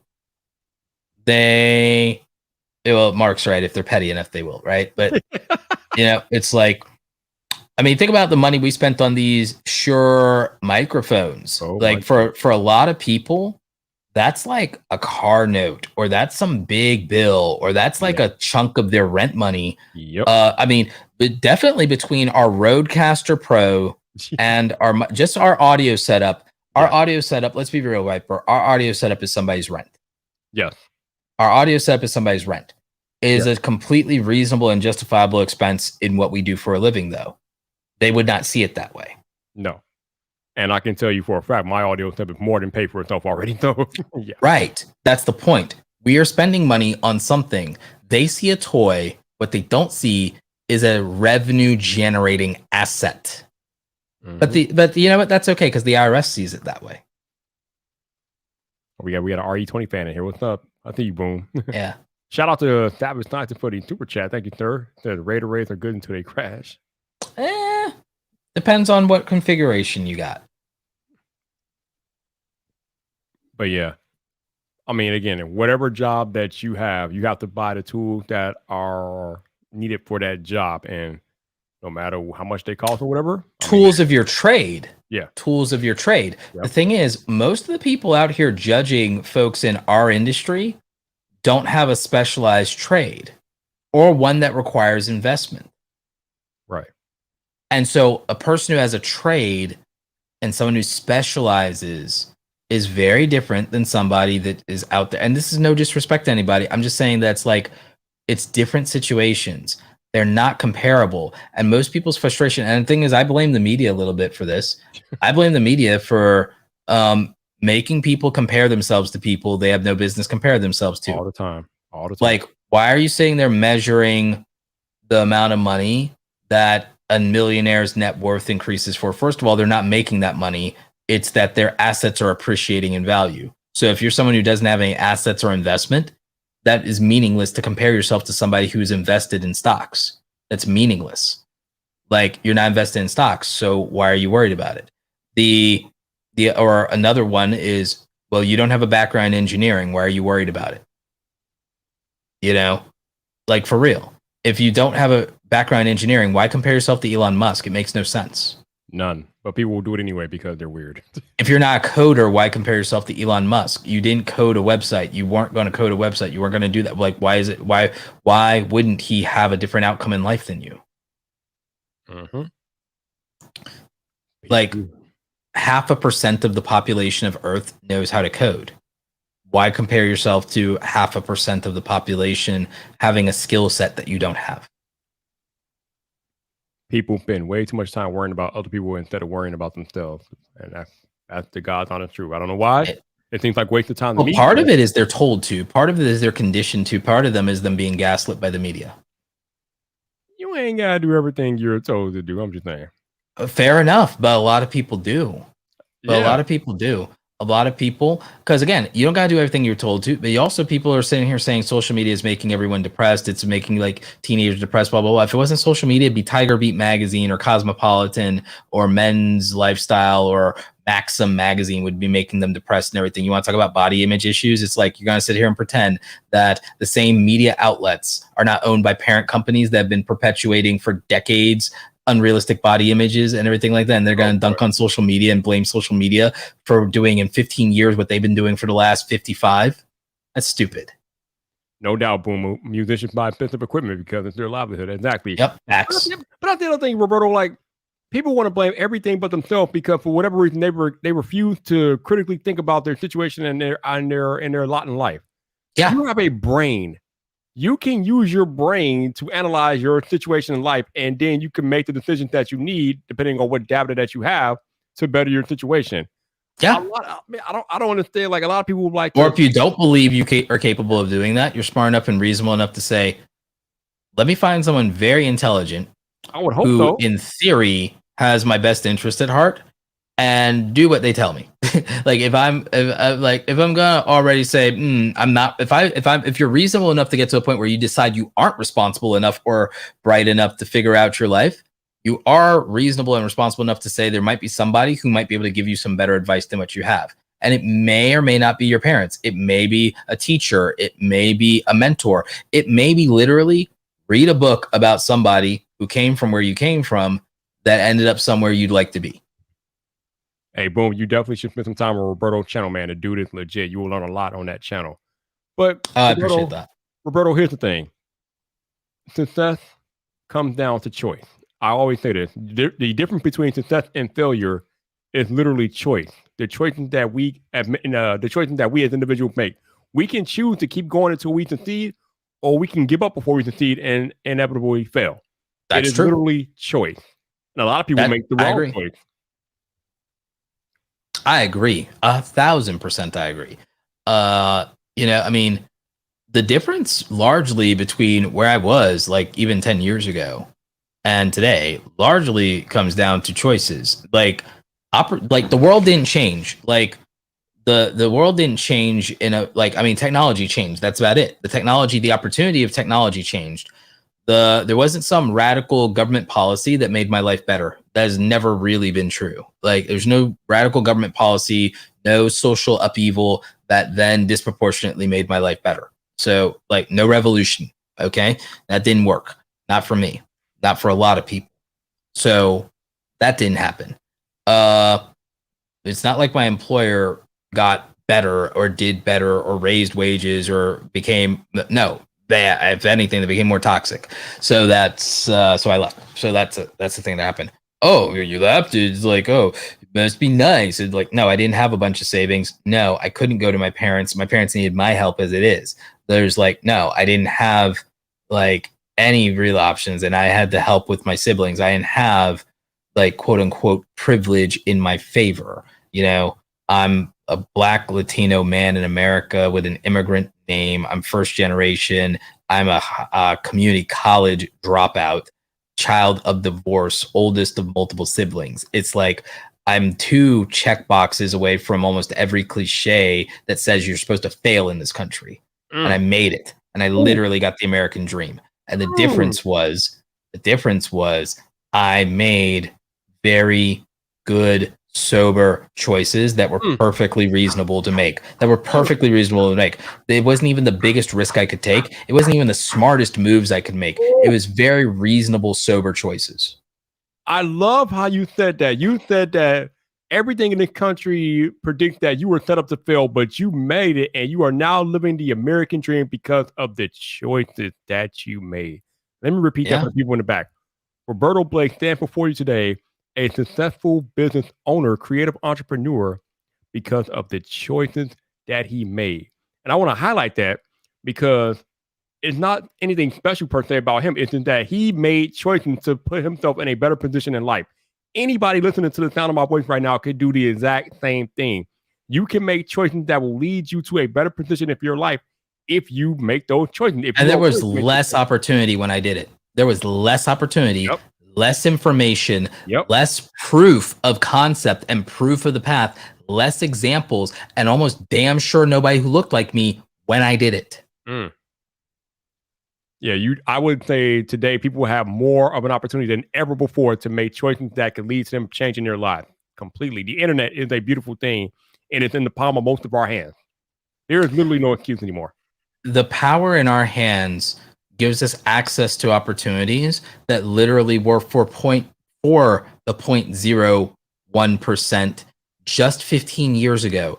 Just 15 years ago, live 4K broadcast capability was something that didn't even really exist, let alone live HD broadcast capability 15 years ago. Very unstable, very new-ish technology, barely accessible, like not very good for most people, and certainly not in the level of like me and Viper's stream here is just as good, if not better, than most of what you see when they do live streams from home and live streams with interviews with people on CNN right now. Yeah, our broadcast quality is about just as good as theirs is at this point. We probably put them to shame, honestly. In some cases, yeah, I've seen it. Like they've interviewed people and it's been like really not good, or they're like, no shame, they got the AirPods in there. Why'd you like go out?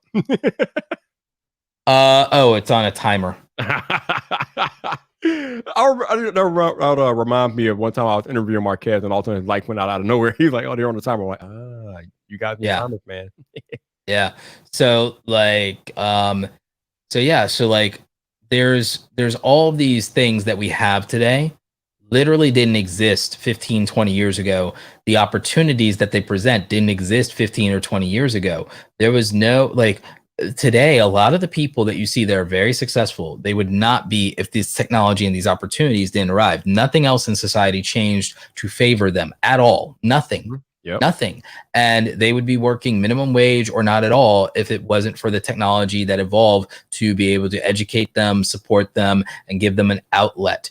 And now these opportunities exist in a way that they didn't before, and more opportunities are being made for larger groups of people every single day. And again, a lot of this was only accessible to 0.01% of people. Look at the fact that you want to talk about the elites. Dude, in the last couple of years, we've had a whole generation. We have the most young people becoming investors in the history of this country.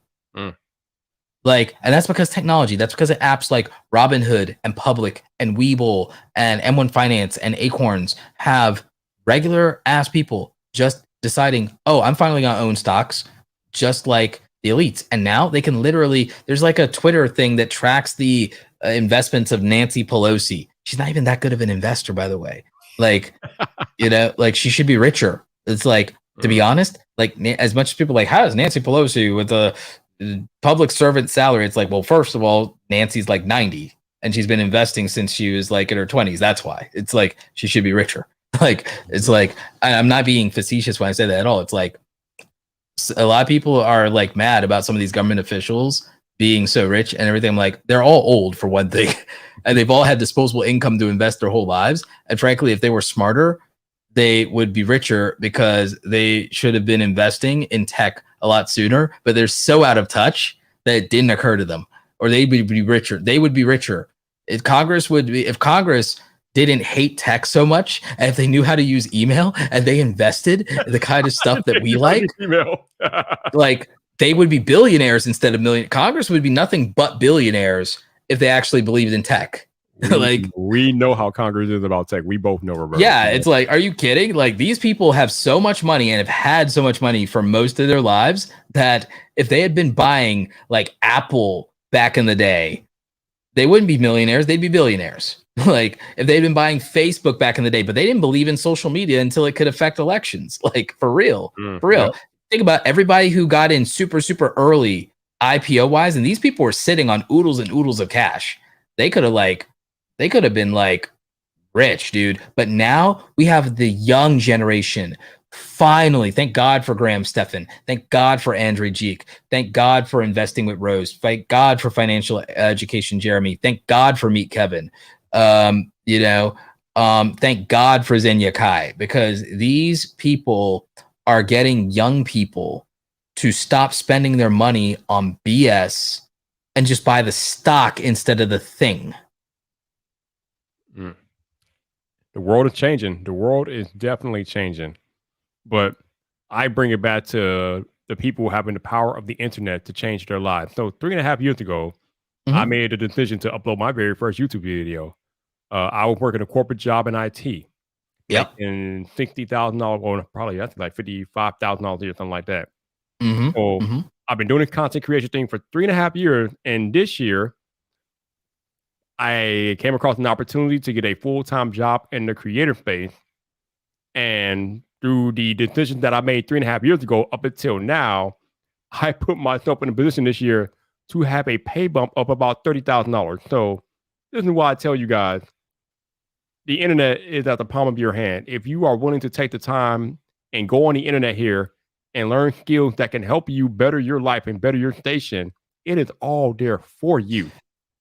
So like the median salary in America is $55,000 a year, and you were doing something that you liked well enough. You didn't hate your job, right? But you weren't in love with it at the same time. And now you get to do stuff that you're in love with, make almost like, or either close to or right about 6 figures a year, you know, not putting your stuff out there, like, but right around there, doing something you actually love because you made a really good choice and you believed enough in yourself with some encouragement.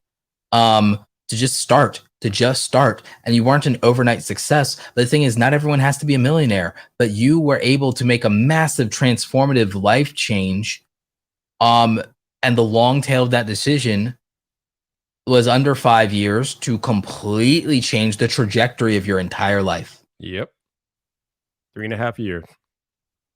And see, and the thing is, for a lot of people, they'd like, you know, that there's like people who in 3.5 years get to like 100,000 or more in YouTube, but they don't make that kind of money, Viper, because YouTube, they do it. They go all in on YouTube. They go all in on ad revenue, and they don't make that kind of money. Funny because one of our good friends, Andrew Edwards, talks about all the time about how you should diversify your options. Stop thinking of YouTube. Stop thinking of yourself as being a YouTuber and be present everywhere or as many places as you can be present, because especially today, more than ever, YouTube is not the only game in town anymore. You can make money on Instagram, TikTok, even Twitter is getting in on monetizing creators, bro. Twitter, like who'd ever thought that Twitter were getting on monetizing creators? Look, before the end of next year, I guarantee you, before the end of next year, I can only say so much.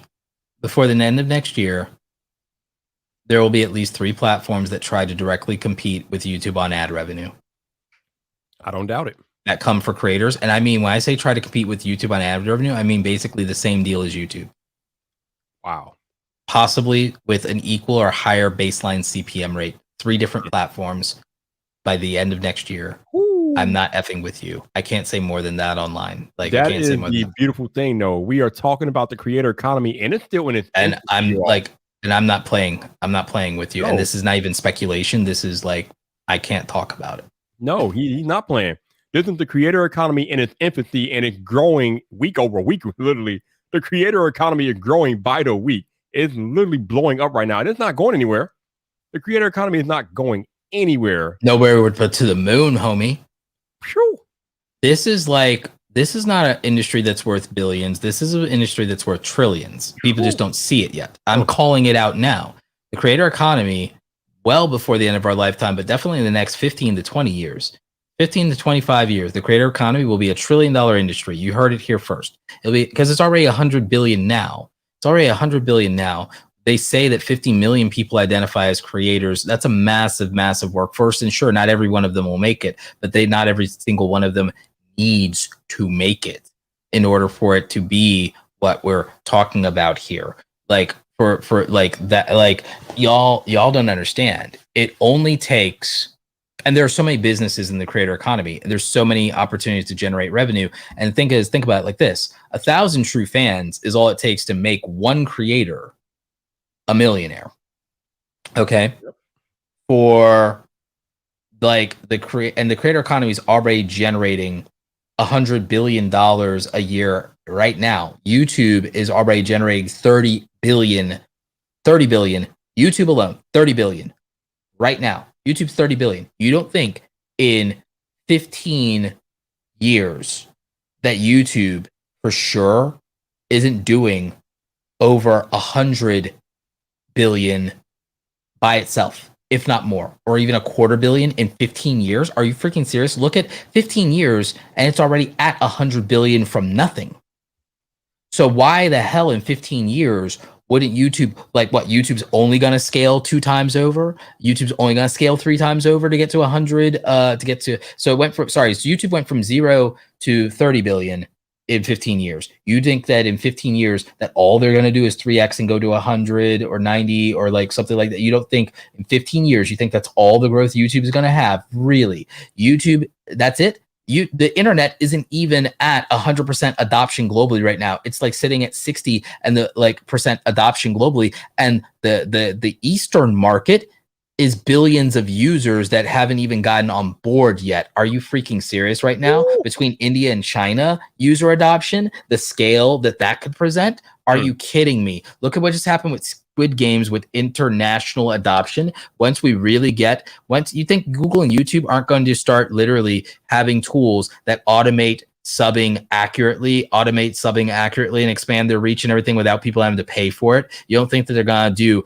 real-time translation subtitles over the next 15 years and scale that stuff? You don't think that that's the future? You don't think that we're not like maybe 25 years away from the beginnings of services that do real-time dubbing? That they can, you realize Amazon Web Services right now can do text to voice dictation in almost natural tones, and that actually is doing it for free, and you could use Amazon Web Services to do that now? You don't think in 15 years that they won't have accurate, not only text to voice translation, but you don't think that they won't be able to get localization and they won't be able to get virtual dubbing in the next 15 to 25 years? Here's the thing, Roberto.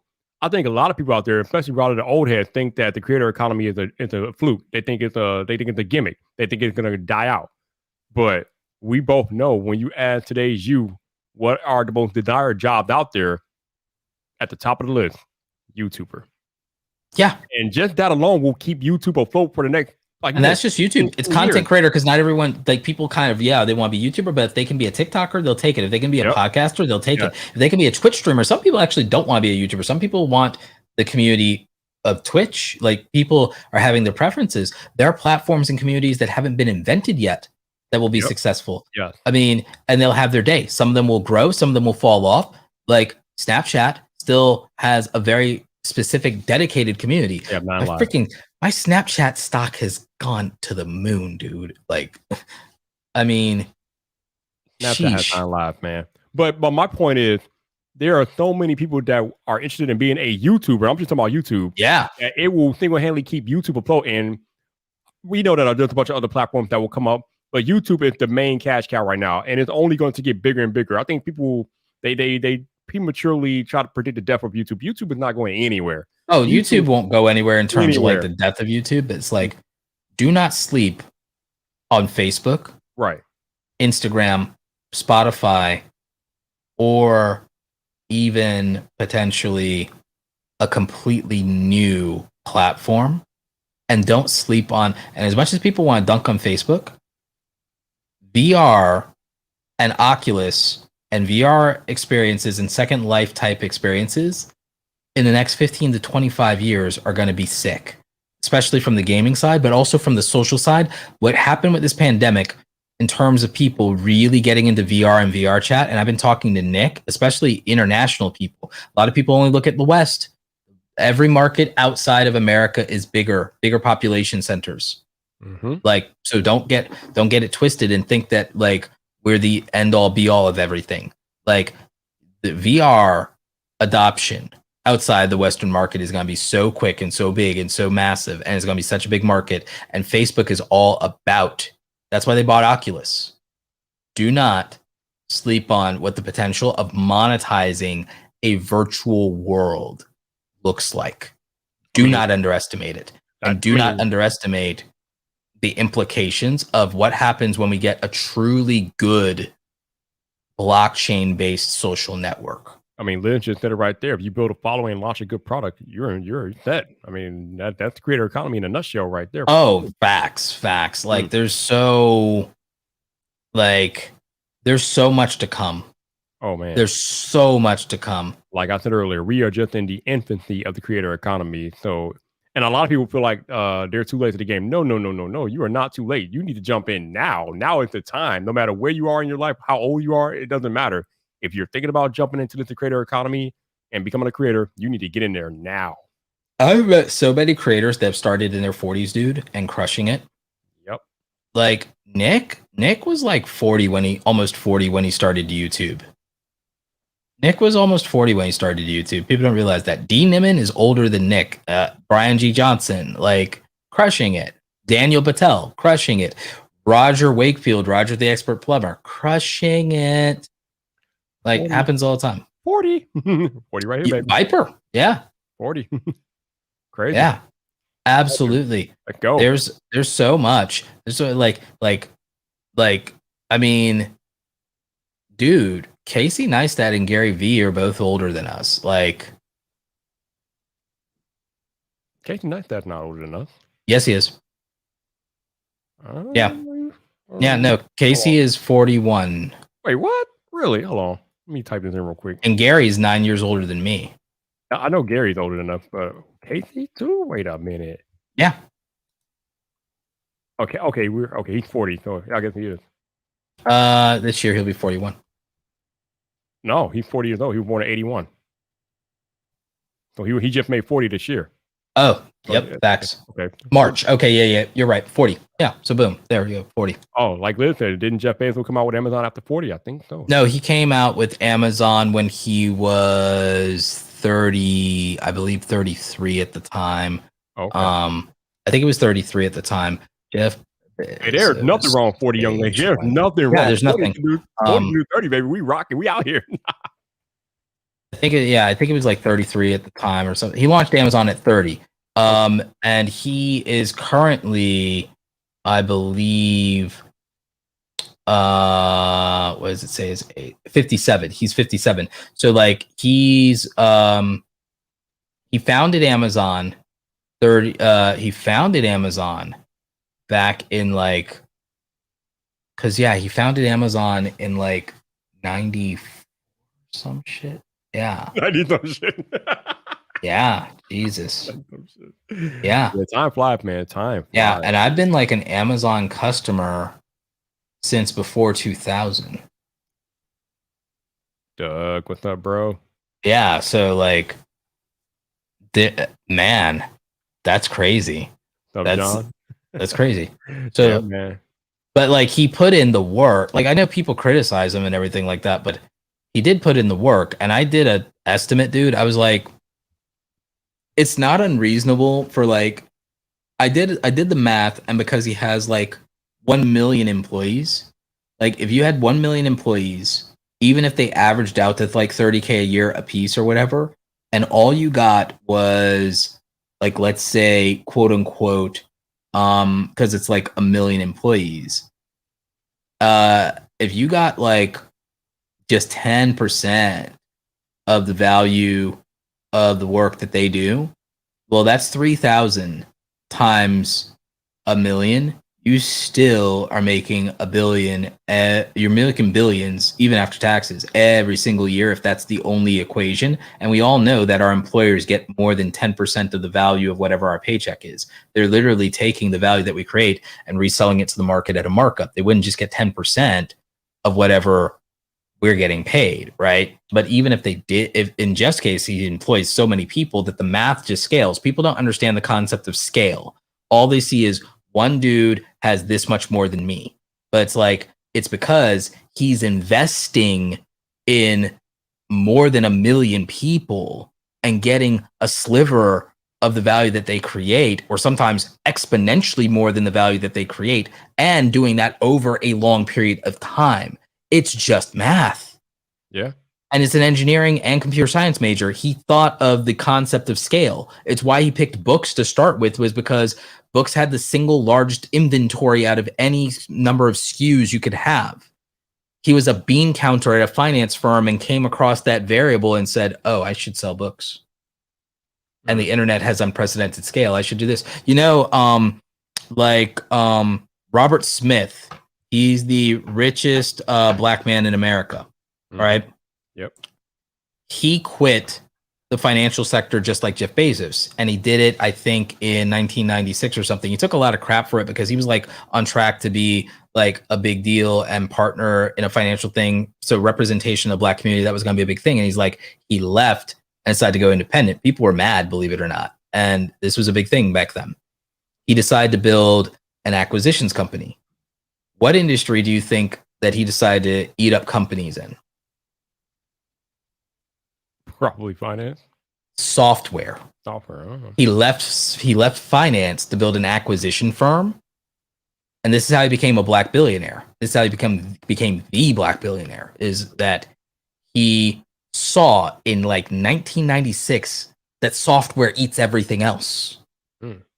Because he realized that everybody was paying their software and services bills before they were even paying anything else. Salaries, anything. They were like, if the software isn't paid, we're out of business. So he's like, if software gets paid first, I should acquire every single software company I can. And that's how he became like the richest black billionaire in America. Like it was a math equation. It was a pattern recognition thing. It was a scale thing. You know, once you understand that, this is why, again, if a creator realizes that they don't need 1 million people, they need 1,000 people that rock with them that will put $100 in their pocket, you're at 6 figures. That's scale. It's very hard to do that as an employee. It's not impossible, but if you get 1,000 people and you're independent and they rock with you and you can create value for them, or if you get 100 people and you create $1,000, and you see what I'm saying? It's like, it's all just math, dude. It's scale. So a lot of the stuff that you're talking about directly relates to being a creator on YouTube or whatever platform that you're on. Is all about understanding human psychology or understanding where the needs are. If you can understand where the needs are and serve those needs, that is how you become a success on the platform or any platform for that matter. Facts. Going where there ain't. You go where there ain't. Figure out what's going on. Zig when people zag. Pattern recognition, like you just said earlier, pattern recognition is key. Dude, do you realize all the major, like most of the major YouTubers either had a background in sports or in video games? Do you know why that is? Why is that? Combination of, it requires patience, discipline, tenacity, problem solving, and pattern recognition. If you want to play video games and strategy games, you need pattern recognition. You got to be able to fail a lot and not be emotional about it. You got to be able to keep playing through the game, learn from those failures. You got to be able to figure out the puzzles. You got to be able to keep going. It's competitive. It's aggressive.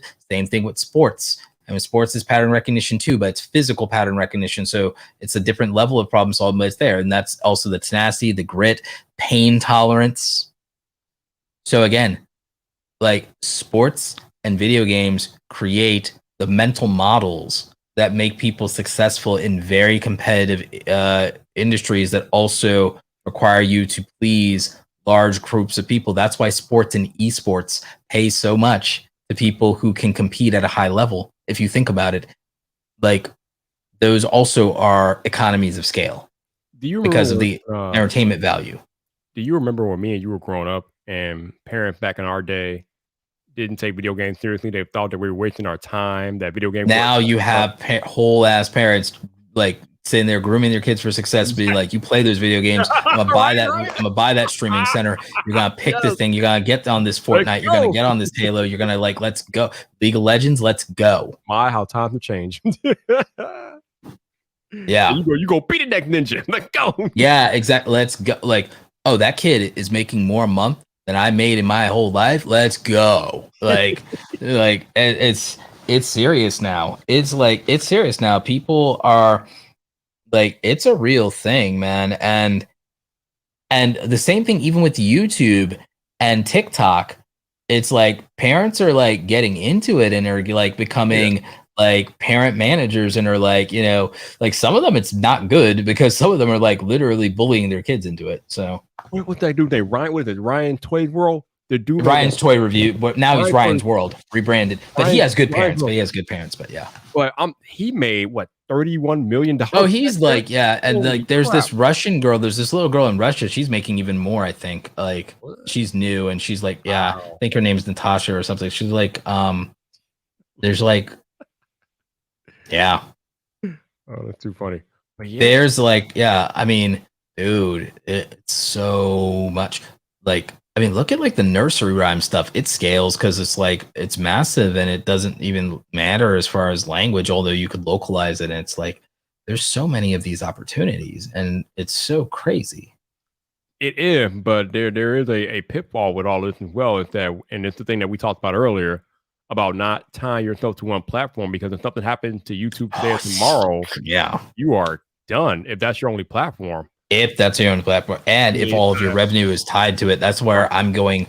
Again, more decentralization. I'm looking to the future. I'm looking to the podcasting. I'm looking to Spotify. I'm looking to the book writing. I'm looking to the music licensing. I'm looking to the photo licensing. I'm looking to the future. I'm looking to diversification. I'm looking to the future of, dude, now that I did this house thing and now I'm into real estate, I'm going to start figuring out, there's two angles I'm figuring out. Airbnbs around creator-centric locales, and also eventually putting together real estate, and then also doing even raising capital around it, going in and buying property that would make sense to literally buy properties for the purposes of house hacking them into content houses that the YouTubers and the TikTokers and the streamers will want to, make this your next streaming house, and literally marketing and using my network and leverage on that and getting people to go into long-term rentals of content houses that have now been renovated with, we've already done your soundproofing. There's already a podcast studio set up in the basement that can be customized to your needs because it's already sound dampened and soundproofed. And like all the rooms have already been sound dampened and have sound, the sound vinyl in them. We've already set up for your lighting needs. There are already electrical receptacles in the ceiling for you to mount your lights. We've already thought of all of it. This place is like YouTube ready, Instagram ready, streaming ready. Like, come in and make this your next content house, or come in or hey, come and rent this Airbnb to literally make your content there, like while you're in town. Like, I'm literally going to go into the real estate side from a content creator and from a creator economy perspective. I'm not going to do traditional real estate. I'm going to capitalize on the creator economy and the high net worth individuals within it to go that route. I'm even going to consider commercial like real estate plays to build out content, even like in terms of content warehouses, looking at what like Mr. Beast has going on. There's going to be other creators who need that kind of thing in the future. But what if they can't afford to buy it? What if they can rent though, or lease? And what if I can carve it up and it's fine for multiple of them to lease and to do it? Just like some people have multi-family unit homes. That's what content houses can be. What if people instead of renting out an office building space and everything like that, what if you literally think of it from just building sets that creators can come in and use? Yeah, that's a good way to be. Definitely. Yo, I think my man Buzz 703, I don't see him in the chat, but he's watching. Hey, thank you for the coffee, sir. If you are watching, appreciate you buying me the coffee. So thank you very much, man. That's what's up. Appreciate that. That's what's up for sure. But yeah, there are so many different ways that you can make money in the creator economy, and we talked about some of that on the VidIQ podcast. But it's good that you don't limit yourself to YouTube or Facebook or whatever. I mean, look what happened to Facebook and Instagram a week or so ago. Oh, I bought the dip. Ow. I bought the dip. You brought the dip. I bought the dip. Yeah, I'm like, oh, they're writing bad press about this thing. Great, I'm buying the dip. You bro, okay? Because Facebook's still gonna be $1 trillion company. It's at 900 billion market cap right now. It's gonna be $1 trillion. There ain't no stopping Zuck. I'm like, look, if this man's determined to like crush it and be a supervillain, it's like they ain't gonna stop him. The media, the government, they don't got it. They don't got they can't no, he's gonna roll up on them. So I'm like, I might as well get paid. It's like, all these people complaining, they're a vocal minority. Do you realize that Facebook has 2 billion people? The United States, Facebook has almost 3 billion users. The United States is only 340 million people. That means the majority of usership is outside the United States, and frankly, they don't give a freaking what you say usually, Viper. Like, they don't give a monkey's nipple. Like, the people outside the United States don't care about any of this nonsense we're talking about when we dunk on Zuckerberg. They don't care. Literally, majority of the user base of Facebook exists outside the United States, and they're also about to get adoption on that over in India and outside of that in the other Asian markets, and it's going to be, and those are markets worth billions of people. Their voices outnumber ours, and they're going to drown out all of our nonsense, and it doesn't matter. Like, the world exists outside the bubble of the United States, the UK, and Canada. It really does. The world is bigger than that by a lot. And so I'm paying more attention to that. I'm paying more attention to what it means for those people's lives to get on the internet for the first time. And when those people compete, Viper, when those people who've never been on the internet, with those people with their value system and their work ethic, when they come on the internet and they come and play, it's going to get really, really freaking interesting. There's going to be a lot of people crying, because if they think they're hustling hard now, wait till the real competition shows up. Whew. It's going to get good. It's going to get good, man. People are going to really be like feeling the heat then. And when that happens, quality goes up. It's gonna be great. It's interesting that you talk about being outside the U.S. and people outside the U.S. watching YouTube and consuming social media. My second largest demographic, which pretty much shot up out of nowhere, is India. And yeah, India is not playing, man. And there's a lot of people in India. So you're definitely merit to the point that you just made. Yeah, there's so much, dude. There's like so much that's out there. If people stopped complaining, and then they figured out, I'm going to solve my own problem. And then it's like, I'm going to now also solve my problem for the other people like me. And I'm going to scale that solution. All of a sudden, they're doing something called creating value. Mm-hmm. And see, that's the difference. It's not just about, go out and solve your own problems, bootstraps, and all that nonsense. It's not about that. It's about, if you can actually make a meaningful impact in solving your own problem, you can commoditize that solution, that knowledge, and you can help a lot of people like you, and you can do it in a very reasonable way, because no one else served your needs, so you should do it. And you should not expect that somebody else is going to know how to solve the problem better than you, who've experienced the problem. And see, that's the thing that gets me, is that people think that all these people who never tasted their problems are somehow going to solve them. Man, TK said it's biggest brand deals out of India. Wow. Oh, well, there you go. It's like, it's massive. It's fun. Yeah.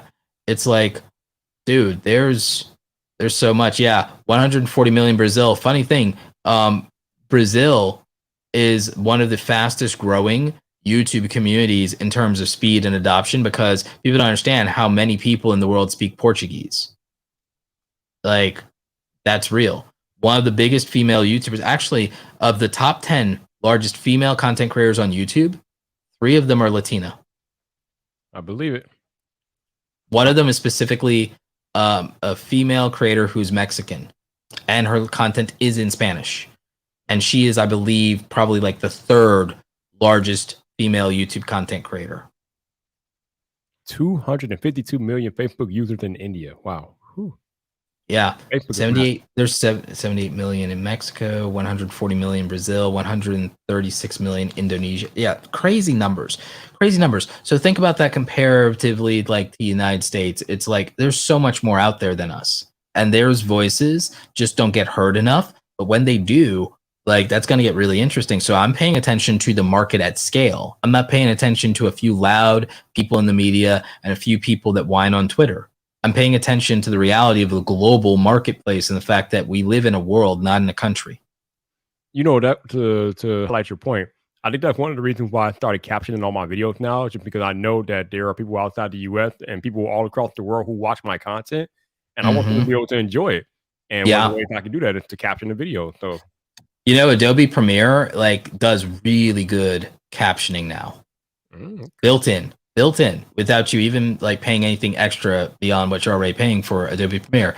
And I've been using it to because then by the time it does it, I'm just making minor tweaks to words it doesn't know. And the thing is, the Adobe Sensei is picking up on that, so it's just going to get better and better because it's not even that old.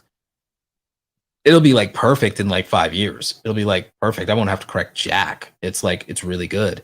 So I'm doing that closed captioning. What I'm about to do is, because the closed captioning is pretty accurate, Google Translate is not a perfect one-to-one translation, but it's usable enough for people that I believe that if I literally just start taking my closed captions and then auto-generating them to certain languages in Google, that a lot of people overseas, they will read those closed captions in their native language and use that.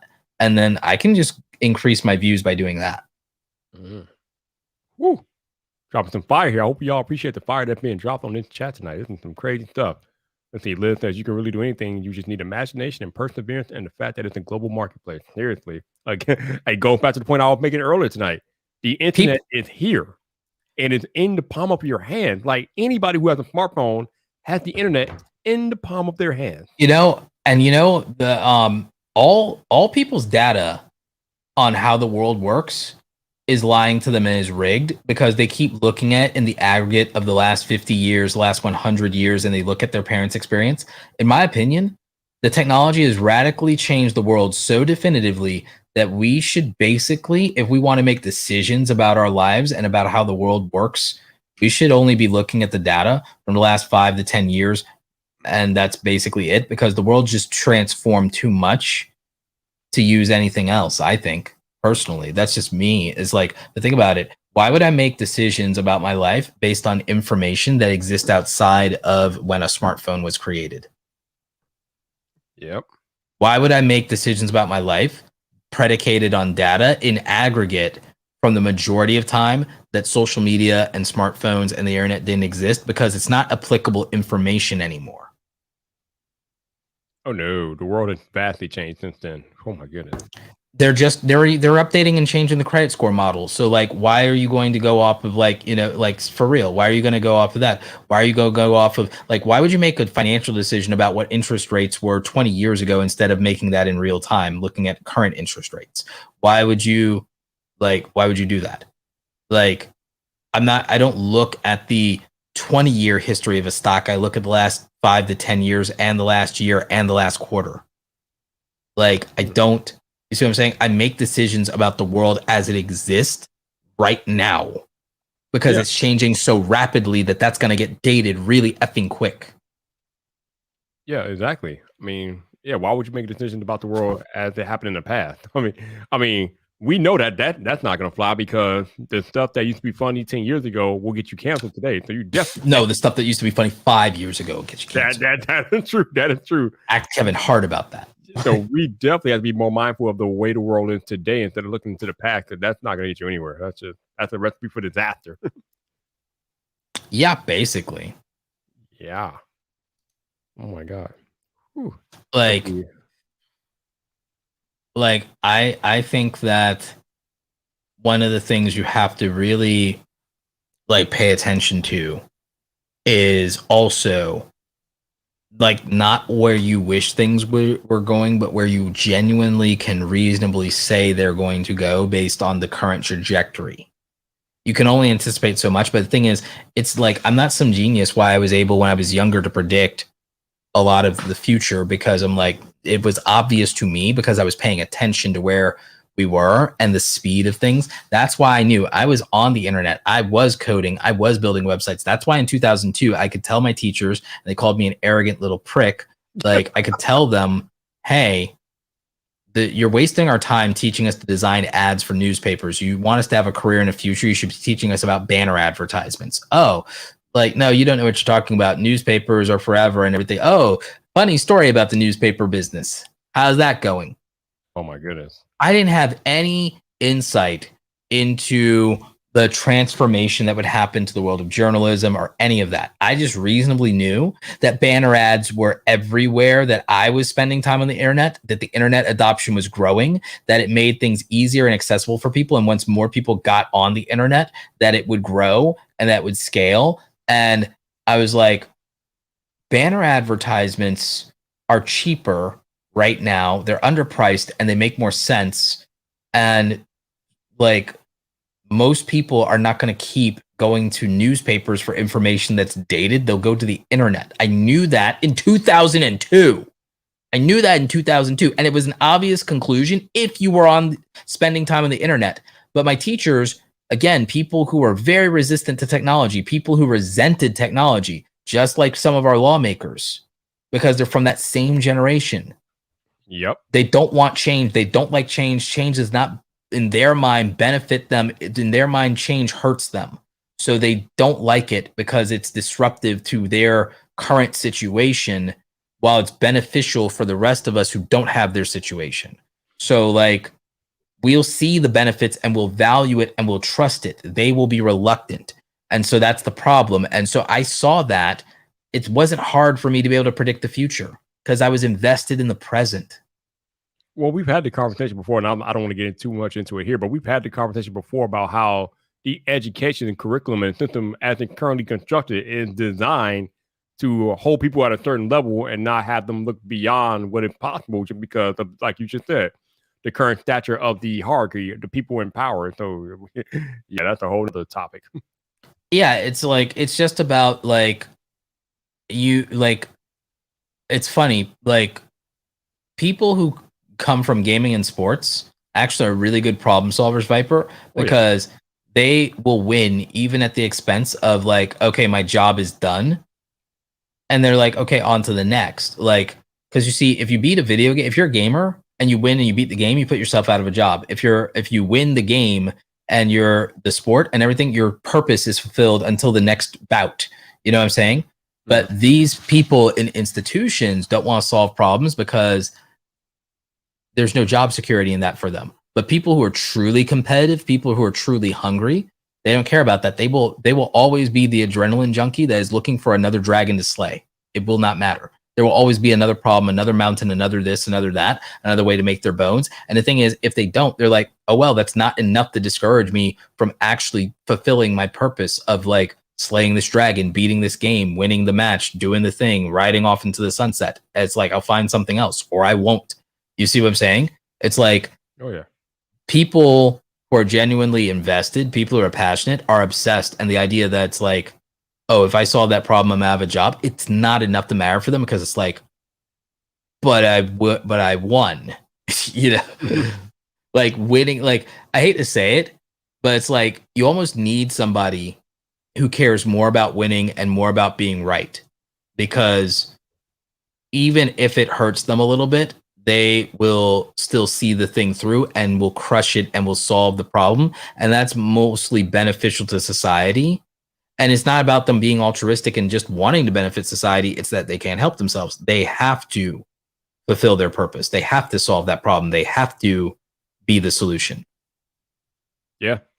I mean, I think I actually kind of talked to Marquez about something similar to this. I kind of asked him like a while ago. I was like, if you know that most people watch YouTube from their smartphones, and most smartphones, if you're lucky, output 720p maximum, why the hell do you shoot videos in 8K? And I think he gave me an answer just because with what he sees and how he thinks about it. He knows that if he shot anything less than what he could at his best level, then that would bother him. Yeah. So, can't sleep at night if you're doing less than your best. Correct. So because he knows that there is 8K out there and that is the highest possible resolution that he can output, he wants to do that. And he's going to continue to do that, even though most people watch YouTube at 720p on their smartphones unless they're on Wi-Fi. So yeah. Keep that aim. Keep aiming for the high. Yeah. Dude, I'm like, I put out the like 4K video because for me, like 8K is a little much. Maybe when I get the a Alpha 1 or something, like then I'll get on that Marquez level. But it's like, but even with buying the hardware and buying the Mac stuff, it's so that I can do that. It's so that I can, like, okay, 4K and not make it a crucible to edit, like 4K and like do it at this quality or whatever. It's like, I want speed and I want quality and I want the best thing that I'm capable of making. And like, I mean, even with this audio, it's like, oh, you could buy a $100 microphone, but I'm like, I want the best audio that I'm capable of. Oh, you can buy a cheaper audio interface. And like, I want the things. I want people, when they hear the quality, to go. So I want the ability to do like shenanigans like that. Like I want my stuff to still look good when the future comes and people are watching in 4K or 8K. And I also, frankly, want the person who is writing a check for a brand deal that's watching in a boardroom on a 70-inch TV to see my content and see that it works on that 70-inch TV in 4K. Like, and then they cut me that check. So it matters, dude. It like, I want to make the best thing possible. Why wouldn't I? And that's the way to be. That's how the rich get richer. That's how the best people stay the best. That's how the most relevant stay the most relevant, because they're constantly adapting. They're constantly evolving. They're not content. They keep striving to be better than what they were yesterday, because they know that that's the way to be. That's the way to survive. Dude, people who complain don't compete. No, God, no. They're too You can busy quote complaining. me. You can quote me. Like, people who complain don't compete. Like, I will put that on Twitter. yeah, because like, for real, it's like, you will not find somebody that complains and moans and bitches and gripes about things. You will not find them to be a highly competitive, highly successful person. You won't find them out there trying to make the best thing possible. It's like, no, you won't. You will not find and you won't find people who complain from a place of confidence. No, again, because they're too busy complaining to compete. You will not find high level, high performers, high achievers, high income earners. You will not find them among the loudest complainers. You just won't. And the thing is, people think that this is some elitism or some defensive that, like, no, I'm talking, even you could reduce it down to sports. You can reduce it down to sports. You can look at it in every community of gaming and anything competitive, and you will find that to be the case. Like, it doesn't even have to be money. It is literally down to even things that are competitive in their nature. You will find that to not be the case. One of my favorite things is that you will never meet a hater doing better than you. Bingo. Because successful people ain't got time to hate on other successful people. They're too busy being successful. Like, what? That makes no sense. They wouldn't do it. Yeah. Like, even some people on YouTube who all they do is criticize or dunk on other people and everything like that. Oh, they always have to basically punch up. It's always some little form of insecurity or jealousy of like, why is that person more famous than me? I gotta find something that I can dig up on them and I can talk about. Like, that's what, to be very real with you, that's what it is. That's like what it is. That's what people like. When you find people whose whole career is talking smack, a lot of that is what it is. Yeah. And again, for what? Like, what is that going to do for you? What is complaining about somebody else going to do for you in your life situation and your finances? Nothing. Absolutely nothing. But it's like, it's a shame. It's a shame. It's a shame, because it could be, you could just work on yourself. Like, you just work on yourself. Yes, exactly. And I wish more people realize that instead of complaining or hating on somebody, if you took that time to work on yourself, you could be where they are. Hell, you could be past them if you put that much energy into your own self. But for whatever reason, I think people have some type of mental block where they can't get out of their own heads. And I'm too effing cheap to let people live rent free in my head. Charge them or evict them. Like, I'm too cheap for that. Ain't no freaking moratoriums up in here. Put on a shirt, please. Ain't no freaking moratoriums up in here. I'm too cheap to let people live rent free in my head. No. It ain't even about being disciplined. It ain't about thick skin. I'm just effing cheap. I ain't mad at you, bro. I ain't mad at you. Oh, man. But you know what? I think we've been going long enough. I don't want to keep you up all night, but man, it's always an amazing time talking to you, my dude.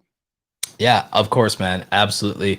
We'll do it again soon. We'll bring back Sunday streams. You know, it's like we'll bring it back. No doubt. And I'll figure out Do something it to talk about on Thursday night too.